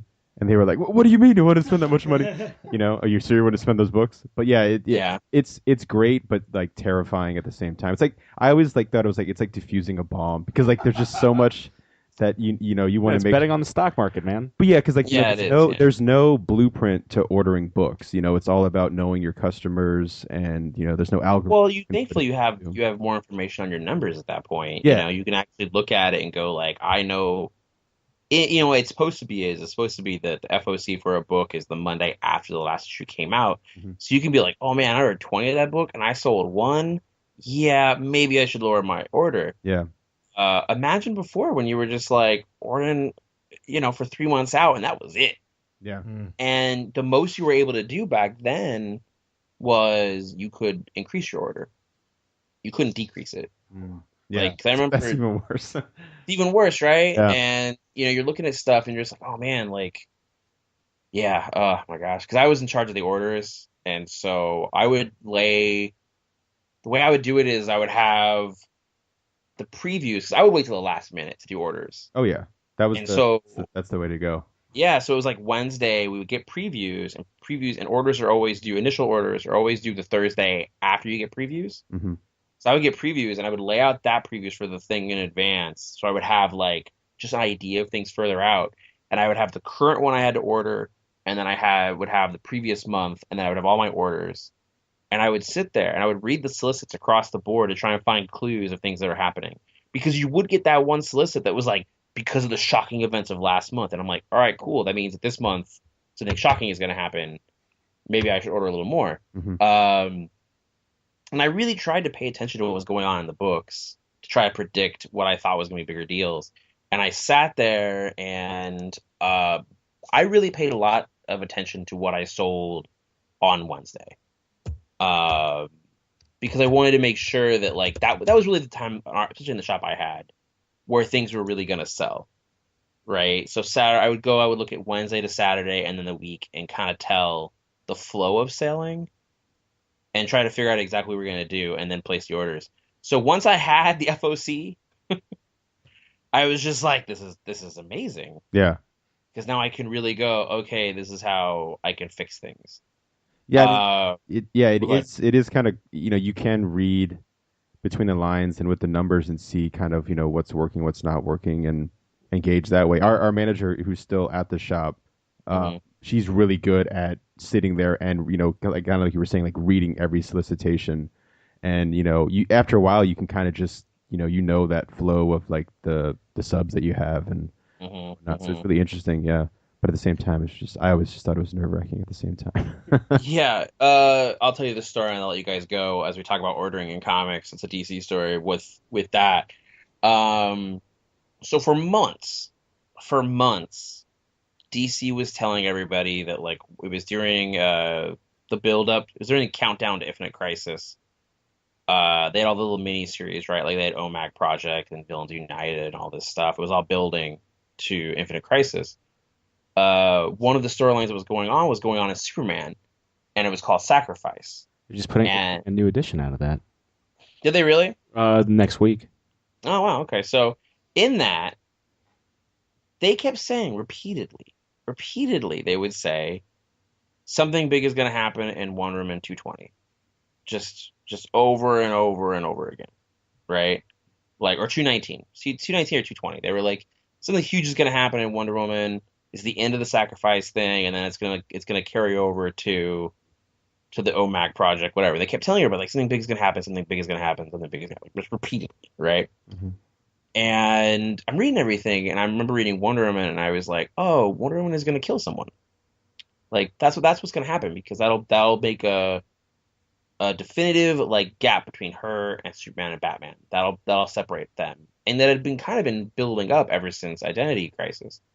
Like Wonder Woman was going to kill someone. I was looking at it all, and I was like, all right, cool. If I'm a manager of a store in LA, and there's a bunch of other stores in the area, and sometimes what you would do is like you would sell out of a book, and you would call on their comic shop, and make a deal with them to try to like, hey, can I buy some of your stock? And so I'm looking at everything, and I'm like, oh man, she's totally going to kill somebody. And DC is like every panel, every interview, they're just like, this issue is a big deal. Wonder Woman, please order it. So what did the retailers do? They didn't order it, at least in my area. And so I ordered a ton, like a shit ton of them. And that issue comes out, it sells out, they make a big thing of it. Everyone's like, oh, Wonder Woman killed Max Lord. That was what ended up happening. She kills Max Lord in it. And I had this stack of them. And so immediately I was putting it up for like $5. Like I was just marking it up a little bit. I go to other comic shops and they're marking it for 10, 20. So, like, 3 other stores, they were calling around asking people, and I was like, how many do you want? How many do you want? And they're like, oh, how many do you have? I'm like, how many do you want? And so I was selling them to retailers for cover price so that they could stock them. And they were selling them for like $5, $10. And I remember this guy came in one time, it was another retailer, and we got a huge argument. And he basically was like, "You're not selling it for enough. Why are you selling it for 10? You should be selling it for 20." And I was like, "Dude, I have so many of those that like I could probably like sell through at 10. That thing's not going to be popular in a year. Yeah. Like I don't want to be sitting on 100 of those things. I want to sell that 100. If I mark them for 20, I won't sell that 100." And just going through and selling them all. But the that argument was this huge argument. I'm a very animated like argument person, arguer. Argue And we had- person, I like that. Yeah, we had video cameras in the store. Oh, nice. And so one of the other managers, he was like, "Man, let me show you something." And he showed me in fast forward me arguing with him. And I was like ranting, like walking up and down the aisles, my hands in the air, just like waving arms around, arguing with this guy That's great. about It's this. one of those like has like no sound, so it's like an old silent film. Yeah, that's exactly Like what it is. black and Yeah. white silent film, like Yeah. sped up. Yeah, I look like an idiot. But FOC came in handy because of that. Yeah, well, no, yeah, you saw what no one else saw. Well, that was I think that was toward the end too, because like right after that, so like that was when DC was finally, because DC really started doing it around that time period. They were kind of like touching on it a little bit, but they weren't doing it as much. Because you could call it that. I don't know if your guys' store was aware of this, but you can call DC Comics and you could tell them I need more copies of something. Yeah, You don't have to. You don't have to go through Diamond. I think that was that the Bob Wayne years? I wonder if it's still available. But yeah, definitely during Bob Wayne. yeah. Sure, 'Cause everything was through Diamond through us. Everything. You could call and tell DC I need more or something, especially for reorders. I would always do it for reorders. I remember Corey would have to do it because she was still working at the shop during the 3D cover month, the 3D because covers, it yeah. sold out like a motherfucker. And then the next year they did the 3D covers and they didn't sell for like at all. Yeah, yeah. Oh man, I loved working at that when I lived across the street from the comic store. So Wednesday mornings I would just go and get like breakfast and just walk into my comic shop like right when they opened, buy my books, and then walk back across the street. And I would go in there during that time period. There's three things that happened. So New 52, that whole month, every morning I would walk over there and people were crazy. That month with the 3D covers, people were crazy. And then was it that same month of 3D covers that was the Joker's daughter? Yeah. Yeah. Oh my God, dude. I saw this guy go in there with like he had a baby with him and a baby carrier, and he grabbed every single one they had off the rack. I'm talking about like a handful, right? Like two hands grabbing off the stack, going to the counter, plopping it down. So you have to imagine like your whole two hands having to carry the stack. And the owner was like, "Hey, you can't." It wasn't the owner. It was like one of the just employees. Mm-hmm. Zach. It was Zach. Oh, Zach. Yeah. Zach's awesome. Zach's a good dude. And Zach was like, he's like, you can't do that. Yeah. I've had to be Zach plenty of times. Oh yeah, me too, dude. Me too. And you have that person. Oh man. Yeah. Yeah. Yeah. Yeah. How the guy get like mad. You know, you can tell the guy's like really frustrated, and you're just like, "Listen, dude, like that is not going to pay for your kid to go to college. Like, put it back. Yeah. Grab like 2 or 3." One, it's Joker's daughter. Yeah. Well, that's a whole other thing. But yeah, man, it's all about, you know how it is. Sometimes things get hyped, and people will go and they'll go crazy on it, and then like 5 years later, they're stuck with them. Yeah. You should only do that if you know you can burn it quick. Yeah. If you're gonna sit on it, you can't. You gotta. Yeah. You got to do like what you did with Wonder Woman. Yeah, you just sell them. You sell them quick, Sell them. and then you're done with it. That same store, when I came in, I was like the assistant manager, and there was another manager who got fired. And like as I was coming in, like the day I got hired was the day he got fired. Awkward. And yeah, it was awkward because I knew he was getting fired. Ooh. And so I came in there, but one of the conversations I had with him while that was kind of happening was about how Hush had just ended, and he had gone to some swap meet and like bought someone's entire stock of the first issue of Hush. Hmm. And him and I got this like argument about it, because I was like, that's over now. Like the hype of Hush is done. And you just spent a ton of money buying the first issue of it. We're never gonna sell through that. Like you're never gonna have that opportunity again. When Hush was still going on, I would say you have about 5 months worth after an issue comes out to really sell through it, unless it is crazy popular. Might be wrong, but I think that's the best time period for it. Yeah. You could have like one or two. Not everything is Walking Dead, right? Like you're not gonna have that time forever. However, I remember when I found out. Have you guys seen Superman Batman? I don't want to like ruin things. Oh yeah. Okay. I remember when I found out that Superman was gonna die. I actually found out Superman was dying on my birthday. God. Happy birthday Yeah. to you. Yeah, I know. But, like a single candle blows out, and you're just like, "Oh, Superman's dead." which was weird because I remember when I was a kid on my birthday, I waited in the rain to buy Death of Superman back when the comic came out. So when I found out Superman was dying on my birthday, like way later, I was like, there was like just that weird like synergy to things. But Just when I found out he was with the dying, Flash. yeah, when I found out he was dying, and then a little bit later, like when I kind of knew more and more about it, there was a moment I had where I was like, wait, if Doomsday is in the movie and Superman dies in the movie, does that mean Death of Superman is going to be worth money now? And I was like, holy crap, this is all a giant scam to sell Death of Superman comic books. Yeah. Like, now you're going to get people for real, like this entire new flux, people coming into your comic shops being like, I have Death of Superman to sell. And there's a party that might be like, now it might actually be worth buying? Yeah. You'd have like every so often someone would come in and be like, I had the Death of Superman, and it's just like we had So do we worth all. maybe $1 more. Yeah, I got it in the dollar bin. There's so many of them. Yeah, I had like 5 copies of it when I was a kid. And then Justice League Part 1 is going to be Superman with a mullet. Better have the reigning mullet. Supreme. Henry Cavill better be growing that Oh mullet. my That's God, all I I would care be about. so happy. Yeah. Black That would- suit and all. Yeah. That'd be crazy if the next Superman was called like Reign of Superman and we legit had all those characters. You know how nuts that would be? Yeah. Oh man. Just Shaq go for it. comes back as Shaq. Steel. Don't call me Superboy. Oh boy. I know we were aiming for 30 minutes, Josh. That's okay. Alright, go ahead. I got This has been a great interview. Yeah, so it's I'm not fantastic. even No, mad. a lot of fun. I hope you're having fun too. I'm good. I have 2 quick questions. I would be remiss because, and I'm going. Everybody in the room is going to roll their eyes at me. I've always kind of, probably more serious than I care to admit, referred to the Haunted Mansion as possibly the pinnacle of human achievement. So I think that's fair. Go on. I just wanted to know what it was like, kind of, writing that, and like if you have a preference of Haunted Mansions, because between Phantom Manor or the Disney World or Disneyland versions. Definitely Disneyland, but it might be because of nostalgia. Phantom Manor is dope. Phantom Manor is really interesting because it's much darker and actually has kind of a scarier tone to it. And then the one in Florida is so much. It's really weird. It's so much like the Disneyland one that you're almost like something about the Disneyland one being first, and it's the one that I went on as a kid a lot and as an adult a lot. How much it means to me, I think that makes my favorite of all of them. When I created Ghosted kind of came around because I wanted to do a book that took place in a haunted house because of how much I love the Haunted Mansion.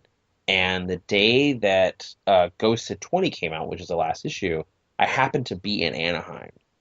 I was going to be on a signing. The signing was at 5, and I was actually at Universal Studios at 1. And I was like, I'm going to leave right now. So I was actually at a meeting at Universal.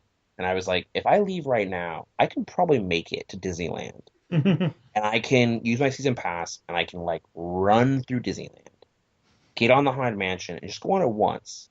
Just go on it once, like the day that Ghosted 20 came out, because I felt like that was appropriate because of how much Ghosted was important to my career.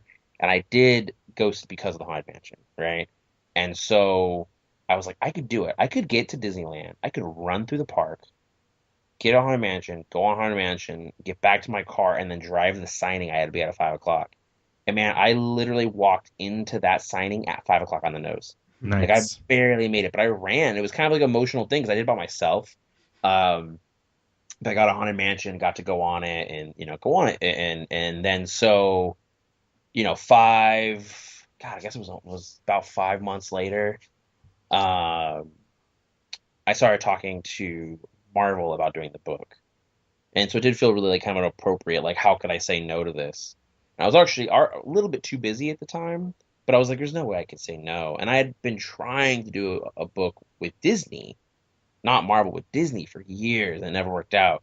So, uh, it was good though because when Marvel and Disney decided they were going to do the book, they both knew like it was good because like when everyone went to recommend people, I was the only name on the list for both Disney and Marvel because they knew how much I loved it and how much I knew about it. Uh, so yeah, man, it was awesome. I don't know, it's a really good experience. It was cool, kind of explaining things, talking to them, and getting to see some stuff, and getting to talk to some of the Imagineers. It was really cool getting to kind of just do this story in it. I mean, it's a lot of fun, and it's very clearly, based on the first two issues. Issue 3 out in stores everywhere on Wednesday, May 18th. Uh, it's very clearly a love letter to the, Yeah, especially the Disneyland one. it's interesting. I mean, I'll be honest with it, and it's not the best way to say this about comics. I wrote that for people who like Haunted Mansion. Like, you're supposed to write comics for everybody. I did not do that in that case. Like, I definitely wrote it for like, hey, if you like Haunted Mansion, you're gonna like this. If you do not like the Haunted Mansion, you don't care for the Haunted Mansion, you're not gonna get anything out of this, I think. You might get something out of the story, but I really tried to make it like I was gearing toward that. I wasn't as concerned as I normally would. Like on most comics, I try to make it so like anybody who's reading this for the first time, they come into it and they can kind of have a fun time with the story. With this, I was way less concerned about that because for me, I was just doing something for the Haunted Mansion. Right on, man. But yeah, I mean, I've definitely been digging it. Now, something to I guess to kind of take us out. Something we ask every guest that we have on the show. Josh, what are you currently geeking out over? The Flash TV show. I think that's the thing that I get the most excited about right now. I don't know. Whenever I watch it, I'm always like, yeah. It's a good Um, answer. Yeah. Nicole, I know, right? say- Like, I mean, yeah, it can bring it all together. I don't watch enough television right now. I don't watch enough TV. I don't really get to see too many movies right now. I'm really busy. Like, we're doing all this stuff with the books. I have my regular schedule on the books, but I also like just bought a house on Friday, and my wife is 8 months pregnant. Oh. So I have no time for anything. Um, so I try to watch a little bit here and there, and like Saturday mornings is usually when I get to watch The Flash or Legends of Tomorrow or Supergirl. Like I try to like watch those shows on Saturdays, and it's kind of a nice like Saturday morning cartoon feel. So I like make myself breakfast, and then I sit there and I watch these like awesome superhero shows that when I was a little kid I never thought were possible. Yeah. So I think those are the things I get most excited about. I guess as kids, right around that same time slot, there would be what X-Men the animated series, Spider-Man the animated series, and the Yeah. Batman Batman. Superman Power Hour. Yeah. Yeah, that was great. None of that exists now. There is no Saturday morning now. I know, God. Yeah. It's so weird. I think that For I this will generation. create it. Yes. Make it a house rule. I think that should be the way it should. That's the way it should be. Even if all Netflix, DVDs, whatever. It's like Saturday mornings are watching cartoons. Animaniacs is on Netflix now. Oh, I know. I know. Trust me, I love some Animaniacs. And actually, Animaniacs was on it was on Amazon Prime for a little bit before too. I think Freakazoid was too. Yeah, well, Batman has been on Amazon Prime, the animated series. Yeah. Yeah. Superman. I was talking. My wife's a little bit younger than me, and so she's never watched the animated series before, and she doesn't really know Batman that well. And so at one point we were talking recently, and I was like, I don't know, I even said, I think I was like, I was talking about Damien, and so I was like, Damien, he's Batman's son. And she was like, "Who's the mom?" I'm like, "Talia." And she's like, "Who's Talia?" And I was like, "Oh, it's Rachel Goul's daughter. Who's Rachel Gould?" And I was like, "Oh my God, what is happening?" She's never seen Rises, so I was like, "Oh my gosh, like, all right, let's do this." And so I was like, at some point we're gonna have to sit there and watch the animated series because I feel like that's one of the best ways to get like all the mythology of Batman you need is probably from the animated series. Just have it on in the background. Those like sleepless nights once you have the kid, you know. Right. Yeah, just put on animated series. Yeah. Well, I'm looking forward to watching. Because I don't think she saw Batman Begins, but uh, she saw Dark Knight, Yeah. but she has not seen Rises. And I'm kind of curious to watch with like all three of those with her and get her take on it because she'll probably watch. I have to make sure she's not anywhere near my office right now. She might watch Rises and like legit be surprised by stuff. Yeah. You know, She like doesn't she's know great. who Bane is. Yeah. What's that? She doesn't know who Bane or Talia is. Yeah, that makes No. sense. Yeah. Yeah. So for us when we're watching it, like a lot of that stuff was kind of obvious, but for her, it's not. You know, so it'll be interesting to watch that stuff with her. But I feel like you can't watch Rises without watching Begin. Yeah. So we're gonna watch them all. We're gonna try to watch all three straight through sometime in the next like month. That's a good time. Yeah, it'll be interesting to see. It's one thing is interesting watching some of this stuff with her because like for us, I think as the nerd culture, some of this stuff, some of these like adaptations and things like that, we don't get to enjoy them the same way because they're adaptations of things we know very well. Mm-hmm. But for her, it's interesting watching that stuff with her and kind of seeing her experience it. It goes either way. There's some times where I'm like, "It's cool, right?" And she's like, "No, this is horrible." And I'm like, "All right, okay, cool, all right." It's cool. So- You finally get to see Bruce Wayne training with Ra's al Ghul, and she's like, "Fuck this." Yeah, Wait, why Yeah. ninjas? Yeah. Yeah. It's like season Well- 2 Daredevil. Why ninjas? because it's Daredevil. Yeah. No, Good answer. they're so tied to each other now. It's so funny. Anyway, all right, let you guys go. Yeah, man. Thanks for coming on. And Yeah, no problem. Nailbiter number 21 in stores everywhere May 4th. Haunted Mansion number 3 May 18th, and Birthright number 16. I wish we had time to talk about it. But yeah, We could always talk again sometime later. Yeah. we'll always be around, man. You got the email. That's, Yeah. If you guys ever want to talk, let me know. We could do this again in a few months, Sure, yeah. especially after the Flash comes out and stuff like that. Okay, yeah, Yeah. totally. Yeah, man. But yeah, thanks again for coming on, Josh. Yeah, thank you. Yeah, so that was a fun interview. Yeah. You know, just tons of fun. The yeah, but I mean, God, Prince, man. Yeah. I remember when as soon as I saw that, like one of my coworkers told me about the death of Prince. It was for a second it took like a second to register. Yeah. They were just like, Prince dead at 57. I was like, what? Yeah. Like, huh? And she was like, no, Prince is dead. He's 57. I was like, Prince is dead? Yeah. And then immediately I was like, I literally over the weekend was talking to Jake about like how Purple Rain is like one of the greatest albums to come out of the 80s. Yeah. I remember we sat down and like we always do, just come up with random questions to ask each other. And you were like, what's the top 5 albums of the 80s? And my first thing was like, Well, Thriller's got to be there. yeah, Thriller. But for me, I was like, Purple Rain's the best album of the 80s.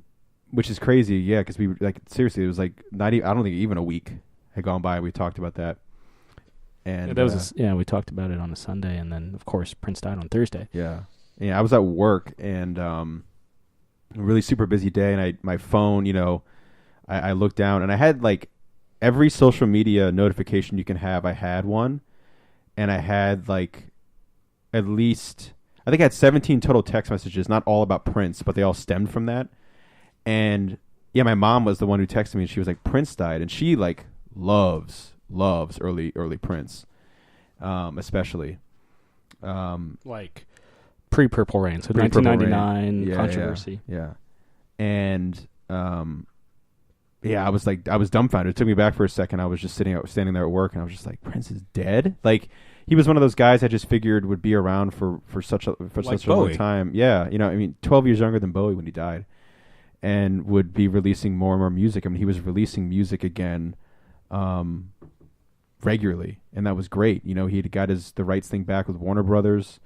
They were going to start releasing, I think, I was guessing, archive, remastered stuff and getting, there's supposed to be a 30th anniversary of Purple Rain. I don't know if that ever came out. It was supposed to be coming out. But looking forward to all this new music. And in the back of my mind, I was always like, I'm going to see Prince live. Like, I have to see Prince live because that's an experience. And one of the things I remember when I was kind of just like taking it all in was the first episode we ever did a Geek Out. We were talking about what we were geeking out about, and I was really falling in love with Prince's music at the time, and I referred to him at the time as the greatest living musician.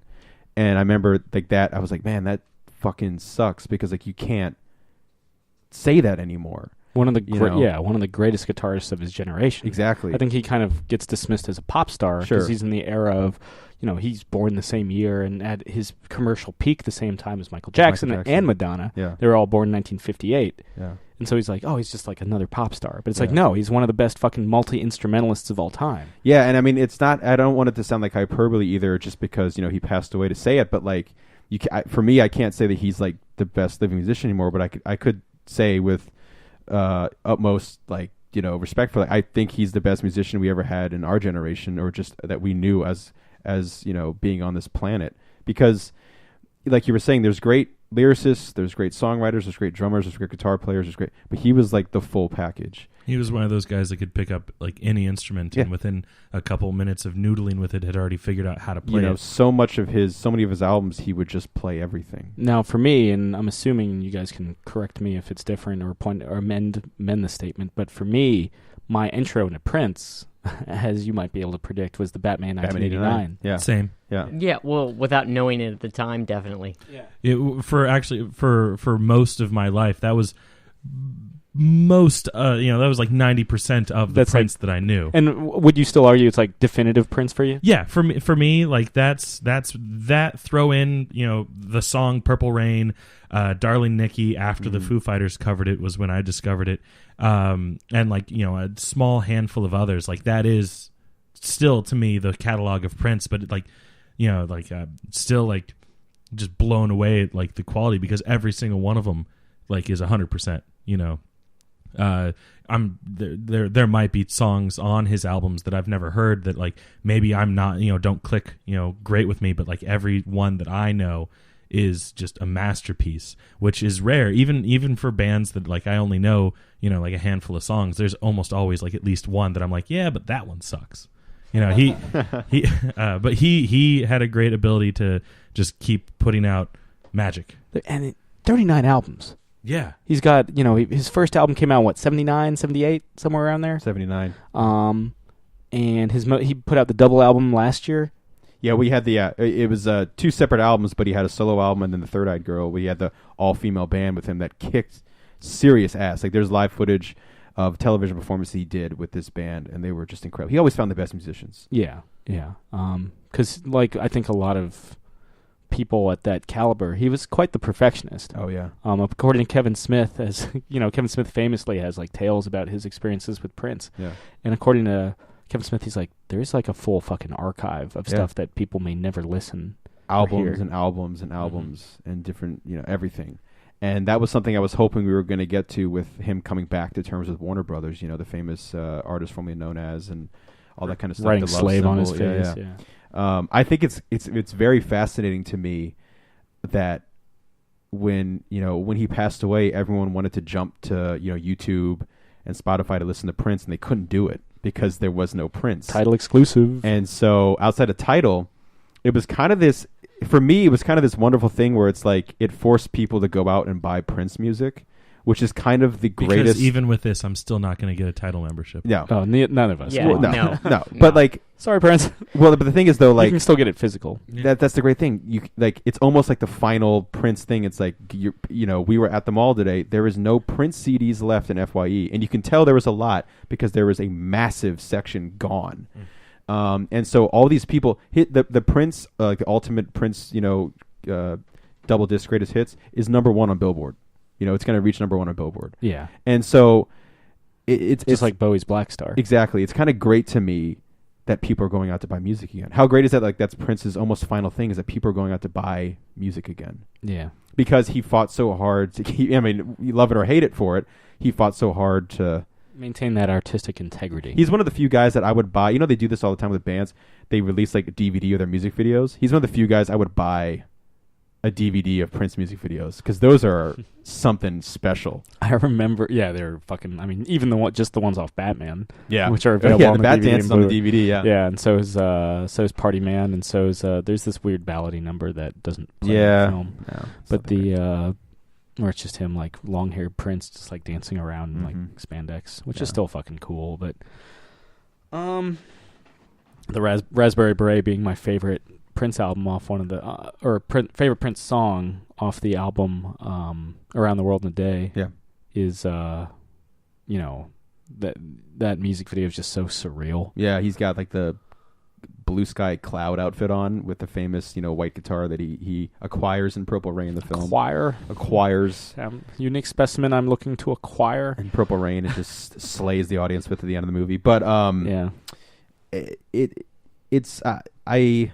we've lost like a lot of wonderful musicians and actors and people. Lemmy and Bowie and Alan Rickman and stuff like that. And I don't mean this in any kind of derogatory way at all, but I was surprised in a way because I've been listening to Bowie for so long, but like the Prince thing, like I just found myself throughout like the couple days after, just it would hit me every so often. It was just so fucking sad because my mom had like CNN on and they were doing one of the great things. I saw this meme that was like Prince kept Donald Trump off the CNN for 2 days and got Thank MTV God. and VH1 to play music again, but the power of Prince. But it's just one of those ones, it just hit me, and it was just so fucking sad because, again, he's this guy that we just assumed would be around for so much longer. Yeah. And he's younger than my dad. He's younger than all our dads. And it just came out of nowhere. And he was a guy that was a party guy, but he never seemed to be a big drug or alcohol Especially guy. once he became a Jehovah's Witness. Exactly. And, all the charitable work now that's coming out because Jehovah's Witnesses can't talk about, like, the charity work and stuff. Yeah. That's so all this stuff where, like, buying solar panels for people's homes and helping inner city kids and playing these concerts. But still keeping private, this guy that's so famous, but keeping private. Yeah. And there's so many cool, because I think kind of like Bowie, but Bowie was satisfied with kind of becoming a more of a recluse after his heart attack. Yeah. Like he would still show up at public events like art exhibits and stuff. Sure. And of course, he shows up on the red carpet for his son Duncan with like Moon and everything. But there are so many like legends of Prince. Oh yeah. Like obviously the most famous one I think is told by Charlie Murphy and reenacted by Dave Chappelle. Yeah. Which later he would use as his single cover. Yeah, and then Dave Chappelle was like, I can't sue him. Yeah. How do I sue I can't sue somebody for using an image of me dressing up as them holding a plate of pancakes. Yeah, exactly. But like the Jimmy Fallon playing ping pong. Yeah, in like these mysterious like back rooms with Prince. Prince getting on the show New Girl was another great one. Yeah, Prince getting on Muppets Tonight. Yeah. And then he was known as the artist for because the what's his name, the one they created specifically for Muppets Tonight, the bear security guard.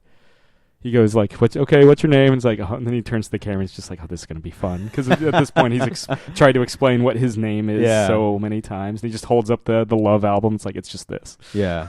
I recorded the SNL tribute. I haven't watched it yet, but I'm looking forward to seeing those performances again. Yeah. Because seeing a Prince performance, because, he was so heavily active with getting stuff down off YouTube, it's like seeing this like a fucking unicorn. You know what I mean? Yeah. Like you don't get, and that was a great thing too. Like the unicorn that kicked Kim Kardashian off his stage. A Prince for performance, refusing to dance with him. It was so magical for two reasons. One of them is because it's hard to find. They have DVD releases of stuff, and that's one of the great things about Purple Rain is the performances of him playing throughout the movie are definitely the highlights of the film for me with Purple Rain. But I remember we were talking about Batman 89. I remember it wasn't even Party Man, it was Murdering Trust. One of the first times I saw Batman 89, and I remember thinking to myself, oh, that's Prince.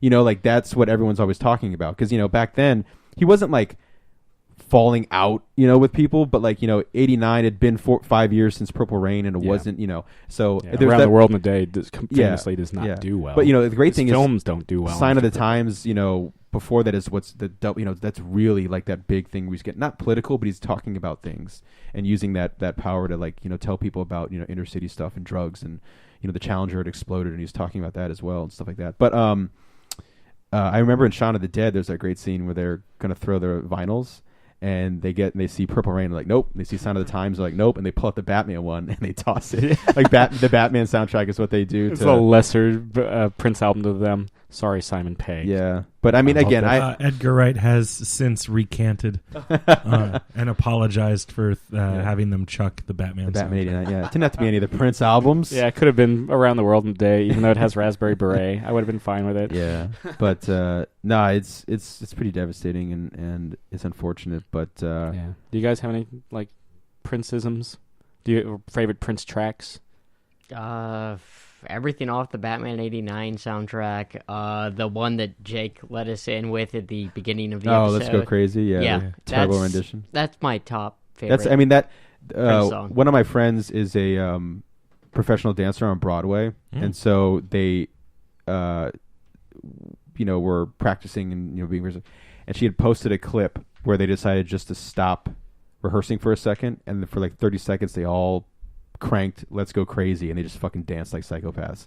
And it was like the greatest thing in the world, just seeing like all these professional dancers turn back into just kids listening to Prince again. And Let's Go Crazy, I feel like, has become kind of like the two tracks that people are listening to for like the just pure joy of Prince is Let's Go Crazy, and then for the kind of the somber, sad, but let's remember how great of a musician he was is Purple Rain. Purple Rain lends itself so well to that kind of that idea of like that song's about loss, it's about friendship, it's about forgiveness and time going by. Yeah, and if you've never seen his performance of it during the Super Bowl, where he's actually performing Purple Rain in the rain, and they light it up. That's something that's still on YouTube. Yeah, so check it out. And it's just one of the best. And like Sam was saying, with as a guitarist, I think people now are maybe who weren't so aware before are starting to My realize, Guitar Gently Weeps. While My Guitar. If you guys haven't seen it, we need to watch it after when we're done with this, just because it'll give you goosebumps. Where he plays the solo, and when he's done just lighting the world on fire, he just throws his guitar in the air and walks off stage, and his bodyguard has to catch it behind him because he's like, I'm done, that's it. And like in Purple Rain, there's great moments where he's especially in Let's Go Crazy, he hits like these dance moves, and he's kind of like doing like this little like routine. But even when he's doing the routine, he still has that 52 Telecaster with the great kind of like sparkly pickguard, which is like that, and the Boss's 52 Telecaster are like the greatest Telecasters of all time. But that's right, you're more of a Telecaster guy than a Stratocaster guy. But and it's thanks to mostly Springsteen and of course Prince too. But he's holding on to the Telecaster. That's true.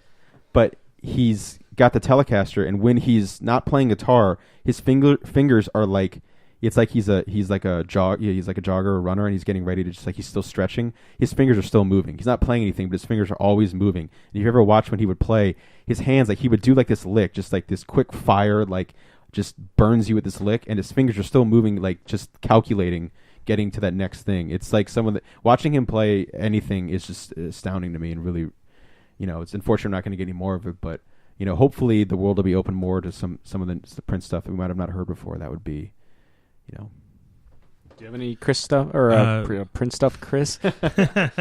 Whenever I think of Prince, like I said earlier, it goes back to the Batman soundtrack, and it's usually like my favorite song off of that usually defaults to either Party Man or more often Trust. I don't know why, but like I just like, who do ya trust? Yeah, and like that's like, to me, that's the awkward Nicholson dance. Yeah, probably that's probably also, what it is. Trust is great because you get to hear more of Trust than Party Man. That's true. You pretty much get the whole song. Yeah, pretty much. Yeah. Bat Dance though. Oh. That is the greatest groove of all time. I've seen the future and it works. Yeah. Which it's interesting because that's one of the first things you hear in the film. Yeah. Well, because Bat Dance is the summation of the album, so you hear different points of the album. So like the second track, there's the line, but it's slow, like boom boom ja, like really slow, where he says, if a man is considered guilty for what goes on in his mind, give me the electric chair for all my future crimes, which I think is such a great little Prince line. But then you get it in Bat Dance, and it's done in this like astoundingly catchy, sexy, sped up Prince thing. Yes. And so you get different versions of that, and one thing that I've always loved about the Batman soundtrack is the story behind it, where like Tim Burton, like I assume Tim Burton walks up to him, or his people, and no one just talks to Prince, and it's like, hey, would you we'd love you to contribute a song to the Batman soundtrack. And Prince is like, okay. Yeah. And then like comes back like a day or 2 days later or something like that, and like has like a whole album worth of songs. Yeah. And Tim Burton's like, yeah, how can I say no to Prince? Yeah. And I love how like, given his vocal range, you think he would like his speaking voice would be a higher register. Yeah, no. Whenever I like used to impersonate Prince, like it was always like Michael Jackson. Hey, yeah, I'm Prince, and like after a while, like I don't think I'd ever actually heard him talk, and then like I was watching New Girl the episode that he's on, and I'm like, oh shit, he has a deep voice. He does, yeah. He has a sexy voice. Always has kind of that posture too, that pose. Like, Well, he has that pose of like, I know I'm Prince. Yeah. And the Arsenio Hall show, which I think might be online or YouTube or through his thing, where he took over the show, and he did the Q&A with the audience. That one guy, I don't remember the exact story, but it was basically like, my girlfriend left me, or something to do with Prince. She loves you, and blah blah blah. What's your advice? And he was just like, what's her number? And he called her, and he was like, this is Prince. And she was like, oh my God. And he was just like, let's say his name was Matt. He was like, you don't deserve Matt, or whatever, and hung up the phone. Just like did his whole like. Audience goes berserk. Yeah, he had more fun with her than that. He wanted to just have fun, and you could tell like he was having fun being in that spotlight again, because for so long he kind of went in and out of it, but was still releasing music all the time. Again, 39 albums. Yeah. 39 albums from 79 to 2015. Yeah, he released an album this year. Oh, he did? Yeah. So 2016. Yeah. Damn, man. Or maybe it was end of 2015. I can't remember the exact. Yeah, 15, 16 or something. Yeah. So So Prince, you will be missed, and thanks for, as Jake put it, getting us through this little thing called life. An electric word. Yeah, it means forever. Well, there was that one line in 1999 where he's like, was it life is just a party and parties were meant to last? Basically, is like what kind of like, I think it's like life is just a party and parties weren't meant to last, which is kind of like the perfect. One last Prince story, Alphabet Street. Oh yeah, I was thinking of all my favorite like little Prince stories in terms of like involving my life and Prince. I have two really quick ones. The first one was dumb, and that's, I think I've told it before on the story on the podcast before, is where I was trying to sing hit the high notes in the end of not in Purple Rain, although I had an OkCupid profile where every answer was trying to hit the high notes in Purple Rain. And so it's like, what are you doing right now? Trying to hit the high notes in Purple Rain. What are you thinking about? Trying to hit the high notes in Purple Rain. Where you want to be in 10 years? Being able to hit the high notes in Purple Rain. Life summary. Trying to hit the high notes in Purple Rain. Favorite songs, Purple Rain, and trying to hit those high notes. Like I did it for all of them to see like, is anyone gonna, Prince gets a hold of me. He's like, I like this. That was my dream. You want to hang out? Yeah. Could you get out to Paisley Park? Yeah. You want to go Wendy's? But to go into that, like, Sam and I were getting Wendy's one night, and we just got, two normal meals. I don't remember exactly, just burger and fries. And when we were driving out of the drive-thru to go back home, we looked in the bag, and there was a third French fry. Like, there was the free French fries in there. Yeah, the third pack. Yeah. And I looked up at Sam, and for no reason I went, I'm going down to Alphabet Street. And we just started singing Alphabet Street by Prince. Cued it on the stereo. It's song, not just the title, but it sounds like it should have been on Sesame Street. Like, it's like the best. It's such a great song. But anyway, the other one is when I was trying to hit the famous scream, like when Doves hit the high notes. When Doves Cry is probably my just overall favorite Prince song. Like it's such an odd track. There's a dance track with no bass. The vocals in it, everything about it is amazing. The guitar riffs, but at the end he's doing the yeah, and he's like doing that. And I tried to do that in the car once when I was driving. Actually, I was driving back to your place now. And I was just trying to I was just like, no one else is in the car. I'm just going to go for this. And I tried to hit it, and I was like, ah. And I started I almost blacked out and passed out behind the wheel. And I would have just gotten a car accident from trying to sing it. And then an angel appears to you in the visage of Prince. As the darkness was closing, and I was about to pass out, whoa. And I was like, whoa, like woozy. And I realized this is so easy for Prince. And he just showed up and he was like, stop. Yeah, Alphabet Street. I remember that one. The Jimmy Fallon story about the SNL performance. Oh, where it was SNL 40. So everybody is there. Like McCartney is there. I don't know if Springsteen was there, but everybody, Jay-Z, Beyonce, everyone you can think of, just massive stars. And they would have this thing where Dan Aykroyd, I think, for years they just have a stage, and Lauren Michaels' thing was like, hey, we have musicians there. If they want to play, they can play, which is astounding. They just show up, and so Jimmy Fallon walked in with his wife. And they said, Dan Aykroyd's calling for you. Paul McCartney's on stage, and they want to jam. And he was like, okay. And he gets on mic, and they're just singing songs. And then Dan Aykroyd, I think, supposedly went up to Jimmy Fallon. He's like, it's all yours, buddy. I've been doing this for 40 years. You're the MC now. And so they're jamming, having all these different musicians come up. And they're like, someone comes up and like, Prince is here. Prince is fucking here. And so Jimmy Fallon said it was 4:30 in the morning, and he was like, enough games. Maybe because I was so tired and there was so much partying that he got on the mic and he was like, hey, Prince, if you're here, I bet you want to come up here and do a song. And then he said that the crowd parted like it always does with a Prince story. But like it's different than a crowd parting of mere mortals. It's like Jay-Z and Beyonce are standing next to each other, and they both separate for Prince to walk through. Like the Red Sea parts. Yeah. Like they're like, whoa, they just start moving. They're like, they want to move, but then they start moving without And knowing. at the very end of it. At the very end of it is Prince, and he's like, and it's probably just obviously just for fun, but like Jimmy Fallon's like, I swear to God there was purple smoke around him, and his feet weren't touching the floor. He just slid, and he didn't walk upstairs. He just arrived on stage. Like he was like, oh my God, and then he turned and Prince was standing next to him, and he was like, hello, Jimmy. And then he gets on, and he just is like, and he starts doing "Let's Go Crazy." Like I feel like that's his go-to. And at the time, Not My Name Is Prince. yeah. Oh God. Listen to My Name Is Prince though. I bought that single. Like that was my like little tribute. I wanted to like get something from Prince related off eBay, and for like $10 I got the look at the cover of My Name Is Prince. He's got a gun that's a microphone. It's and like a chain mask. It's just the most wonderful thing ever. And but he starts singing "Let's Go Crazy," and at the time he'd been doing kind of more of a like '60s psychedelic rendition of it, which is really cool. Josh, if you haven't heard that, you should check it out. With Third Eyed Girl, he did like "Let's Go Crazy." Yeah, Josh. Well, no, I'm saying because he liked "Let's Go Crazy." Oh, okay. It's like Yeah. it's really cool. At first, you don't even realize it's that song, and you're like, "Holy shit, he's doing that song! It's so cool." Anyway, so he plays the song like Jimmy's doing backing vocals with like Jim Belushi's there and like all these other guys. And then it's almost the perfect way to like end talking about Prince on this, because he said at the last line of "Let's Go Crazy," he yells, "Take me away." He's like, "Take me away!" And like it's all echoed. And then he just like looked, and Prince was just gone. Like he had just like swept. He's like, "Take me away!" And like and he was just gone. And it wasn't like he would stick around and be like, "Thank you, thank you." Like when he's done, he's done.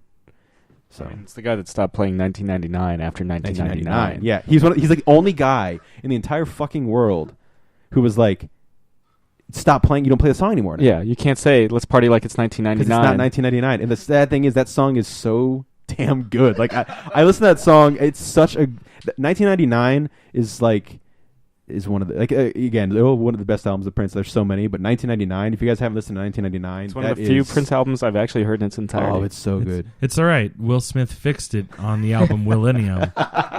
Well, Actually, I think the song Millennium. Where he's like, tonight we're going to party like it's 19... Hold up, it is. Yeah. Oh, boy. well, and also every year on 80s on 8, the very end of the year, that's the number one song that's voted on and played at the last second of the year, leading into whatever the next year is. Yeah. I mean, again, I believe, No Doubt got to cover it on MTV's New Year's Bash on the 1999 to 2000 New Year. And I remember it blew my sister's mind because she just assumed he wrote it in 1999 for that. And I was like, he wrote it in like the early 80s. Yeah. Yeah. If If you listen to it, 82, you can 83 around there, I'm obviously guessing. tell he wasn't writing that for in that year. Yeah. But yeah, man. So yeah, thanks. Why would you party like it's 1999 when it is 19? God, Denise. But yeah, man. Thought you were cool. No longer. No longer. But the yeah, man. So Angry tweet from her. yeah. Expect that. No, I'll get an angry phone call from Jake being like, she yelled at me. Yeah, she yelled at me Because of you. But yeah, man. Thank you, Prince. Yeah, go buy some Prince. Listen to Prince. Listen Watch to Prince, dude. Yeah, check it out. Check Watch it out. Batman '89. Yeah. Yeah. Totally. Oh, yeah. Watch Purple Rain. And get the soundtrack. And yeah, get the soundtrack to that, too. And get the soundtrack to his movies that are maybe not as good, but have good soundtracks. This song, Under the Cherry Moon, we get his song Kiss, which is like one of the best songs ever. That's a damn good one. That's the sexiest song ever written. Like it's unbelievable how great that song is. And then also listen to the song Seven. If you've never heard the song Seven, that's one of the greatest Prince performances of all time. The harmony is on that. Really, really good stuff. Mm. But, I mean, to kind of change gears, I guess, completely. We had, like I kind of alluded to in the intro, there's 2 trailers that dropped. There was the new Bourne film with Matt Damon and Paul Greengrass back, which is really awesome. Josh, what did you think of it? It feels very much still like a Jason Bourne film. Lots of shaky hopefully. cam? Yeah, lots of shaky cam, lots of car chases, lots of nonstop action. I like the new cast additions they've brought in for this one, like Tommy Lee Jones, That's sort right, of. yeah. I guess is the new big CIA boss for this one. Yeah, even though don't they clear the CIA bosses from Ultimatum and Legacy? Yeah, didn't I hear that Renner is not in this one? Sadly, Yes. Yeah, there was talk about uniting the Bourne stars, but I think they just wanted to go their own way, which is fine. Because He's too busy. He's too busy getting killed in Civil War.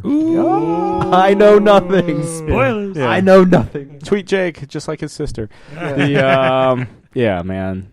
Well, that's cool because I do love the first three, particularly 1 and 3. 2's all right. 2's got Carl Urban as a bad guy, which is always cool. Also, is Yeah. Alicia Vikander in it? She looks like she's in it in the trailer, but I can't remember if that's her or not. But it looks like Alicia Vikander. I think so. I think it is. Yeah. Which is, I mean, Oscar winner, man. Yeah. And there's some big time action set pieces in the sex pieces. Prince on the mind. Set pieces in the film. Like there's a couple big car chase stuff, and there's also that great scene where the guy's about to throw the Molotov cocktail, and he just grabs it out of his hands. That's so boring. Yeah. And he takes apart a chair and he's like stabbing a dude. So boring. Yeah. That's so boring. That's so boring. The other trailer is for The Magnificent Seven, starring Denzel Washington. It's a solid cast. Which I had to watch it a second time to really be like, was that Denzel? Was it? A second time around, fucking was Denzel. Yeah. He's clearly like the Yul Brynner role. Yeah, the first time I watched the trailer, I'm like, who is this unknown lead just going through this entire It looks like film? he's doing such a good job. Well, it's been so long since I've seen Denzel in a film, and the second time I watched Did you it, see The Equalizer? and I hear him speak, and I'm like, oh fuck, that's Denzel Washington. Where the fuck has he been? Chilling. The Equalizer. And Chris Pratt, I think. I like westerns. I like serious westerns like Unforgiven, Open Range, Wyatt Earp, Outlaw Josie Wales is pretty serious. Yeah. It's basically Jonah Hex. But I want fun. Yeah, I mean, he fucking the poster is Jonah Hex. Yeah. But I want fun westerns. Yeah, again, me too. I want Tombstone. Like Jonah Hex. Yeah. That didn't take itself too seriously. And the Lone Ranger. Yeah. Yeah. Okay, let's go to other examples. So Tombstone, Silverado is a fun western. Oh yeah. Maverick. Yeah, Maverick. Yeah. I fucking Good love call, Maverick. good Yeah, call. Got that on Laserdisc. there you go. That's the greatest Richard Donner movie that isn't a Lethal Weapon film. And Today is Richard Donner's birthday. It was, Thanks to your tweet I saw, Chris. You're welcome. yeah, used to work with Jeff Johns. Yeah. Got him his start in Hollywood. That's right. As a So many good production things assistant. that Richard Donner's been a part of. And Goonies, Superman. The Omen. The Omen. One of Yeah. the greatest horror movies of all time, I would Definitely. say. Yeah, totally. For me, in terms of like 70s horror films, it's fuck. Is 70s the best era for like... It's the best decade for horror. best decade for horror films? Because you got The Exorcist, you've got The Omen, Yes. you've got Halloween. Oh, yeah. Which was the birth of the slasher. Yeah. Which was a whole era in its own. Yeah, and the best Halloween film, hands fucking down. Yeah. better Hands than down. better than Take all that, Rob Zombie. better than all of the Friday the 13th movies combined. Yeah. Mhm. You know. Yeah. Including Jason X. Yeah. And Though- and the remake. That wonderful remake with terrible dialogue. Yeah. And Jason runs. But he runs I will say though, the remake was probably one of the best. No, I mean, Friday the 13th movies. I still think it is. Take that, Chad. Yeah, Chad. Fucking Chad. But, Texas Chainsaw is 70s. Yeah. oh Jesus, yeah. You know, there's I love 70s horror. That's just there's so something good. just Jaws. Was Jaws. Yeah. I think it get kind of like with comic book movies now. Like 70s horror is when those guys who grew up loving like the Universal stuff were old enough to make movies, and they started doing that. But they also started bringing that new era of like there's that gore, there's that suspense, there's that everything. You know, Alien. I would Alien say is the a horror first movie. Alien is a horror movie. You know, at this point, like at the time this airs, like Chris and I will have watched a fucking Alien double feature. Yeah. So yeah. gonna be fucking sweet. But yeah, man. But yeah, the Magnificent Seven. I love the idea. You know, I want westerns to be fun again. You've got Kingpin as a hatchet man, which is always cool. Here's my hatchet. Yeah, Wesley. Sharpen. It always has to start with Wesley. I'm a That's big yeah. baby. Wesley, feed the horses, Wesley. Yippee ki Have you prepared the carrots, Wesley? Get the Hi. slop ready, Wesley. Hi ho silver away. Oh, Wesley. Wesley. He's turning into like Ronald Reagan. It's always Prepare the slop. yeah. Whenever we try to Mr. Gorbachev. Turd. whenever we try to impersonate Vincent D'Onofrio's Kingpin, Yeah. we inevitably slide into either Reagan or Nick Nolte. Yeah. Any there a difference really put in anymore? the stew, Wesley. It's gonna be a cold winter, Wesley. Hold me tight. Welcome to the Cafe 80s, where it's always morning in America, even in the afternoon. The good guys always win, even in the 80s. Which is a... That's not even... I know, it's Megaforce. No, I like it. Stop the ship, you goddamn bastards. Stop the ship. Choke on it. Oh, yeah, that's right. Dawn of the Dead is 70s. Yeah. Yeah, the original Dawn of the Dead. Boom. Boom sauce. Which is my favorite of the Romero. Even though that was Day of the Dead that I was quoting, which was 80s. But I'm aware. But still, yeah. But I wasn't trying to be like dummy. Yeah. I just wanted to make sure that no one got angry tweets from the one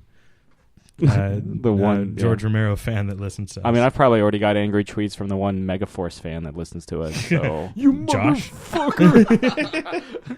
I expect this, but yeah, man.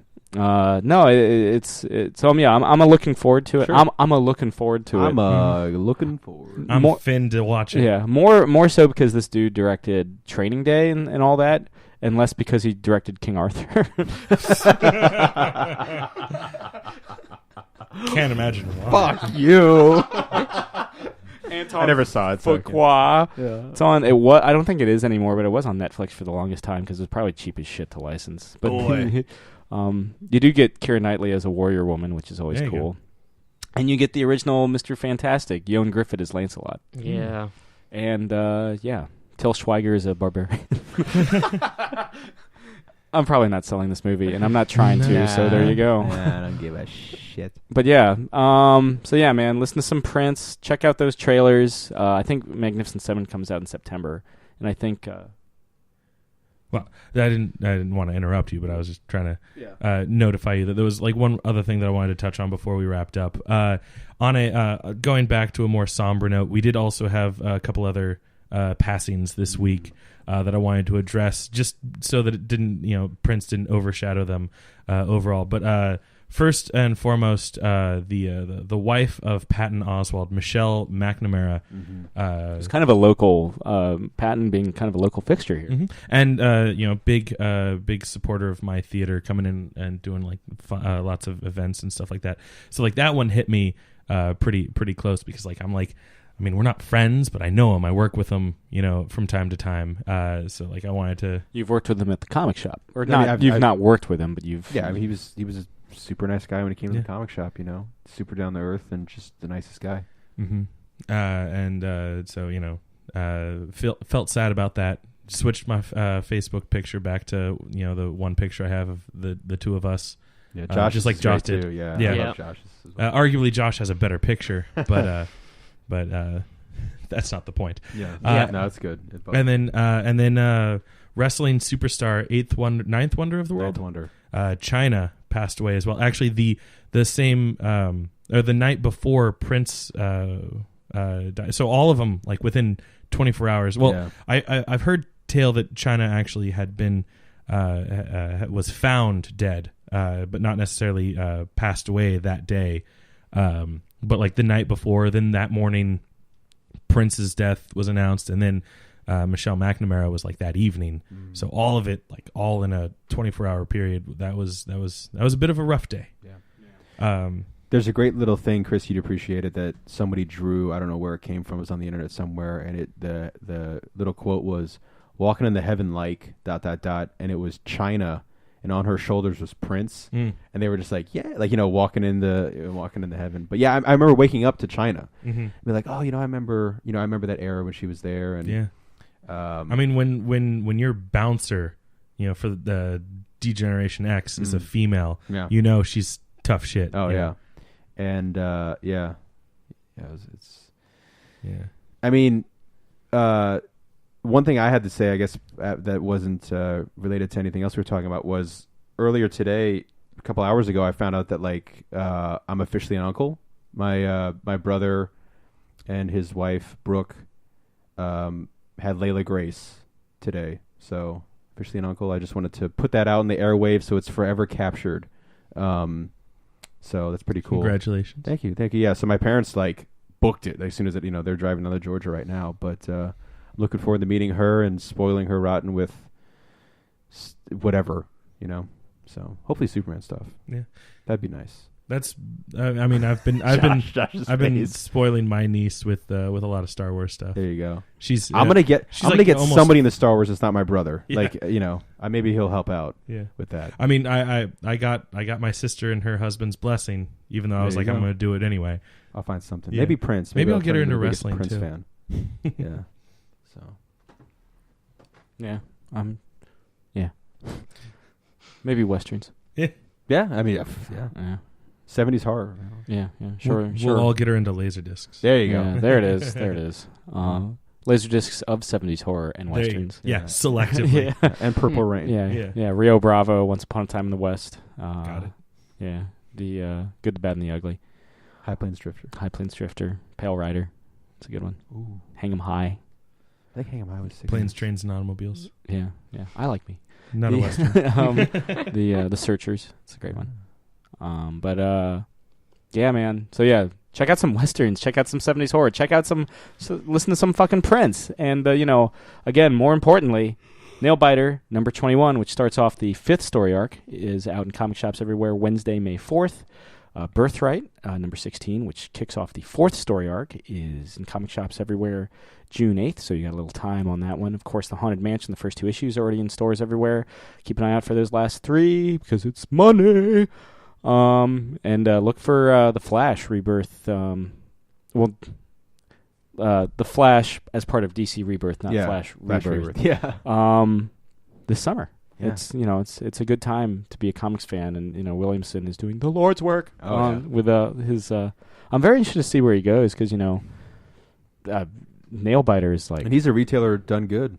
Yeah. Like we had Jason Hurley on the Beauty. He's a retailer, and so is Josh Williamson. You guys talked about FOC at Emerald City. That's right. No, I mean he's a very nice, likable gentleman. Oh yeah. Yeah, and again, Nailbiter is like one of no bullshit. Not that I bullshit you guys listening on the reg, but Nailbiter is one of my favorite Image books on the stands, without a doubt. So definitely check it out. Especially if you love kind of serial killer horror. It's like Hannibal by way of Twin Peaks. So if you like those things, check this out because it's really fucking cool. But yeah, thanks again to Mr. Williamson for coming on the show, and blast some Prince while you're reading Nailbiter. Yeah. What would be the most appropriate Prince? What's the darkest, moodiest Prince album? Is it something from the 90s? It's got to be something from the 90s. I'm not super well versed with the 90s stuff. I mean, Sign of the Times is, talking about like I said, he basically talks about the Challenger exploding and wondering why people still want to fly, That's a line in there. Maybe again dealing with everything. Yeah. But yeah, man, it's been another installment Catching Up. I'm Sam. I'm Chris. I'm Jake. I'm Josh. Adios. Thank you very much. Good night, Eric Bana. Good night, Prince. This has been another Geek Out production. If you enjoyed what you heard, hey, we've got a new commentary every Monday. We've got a special episode every Friday. Of course, there's the usual Catching Up show every Wednesday. And you get book club episodes just about every Tuesday these days. Thanks for listening.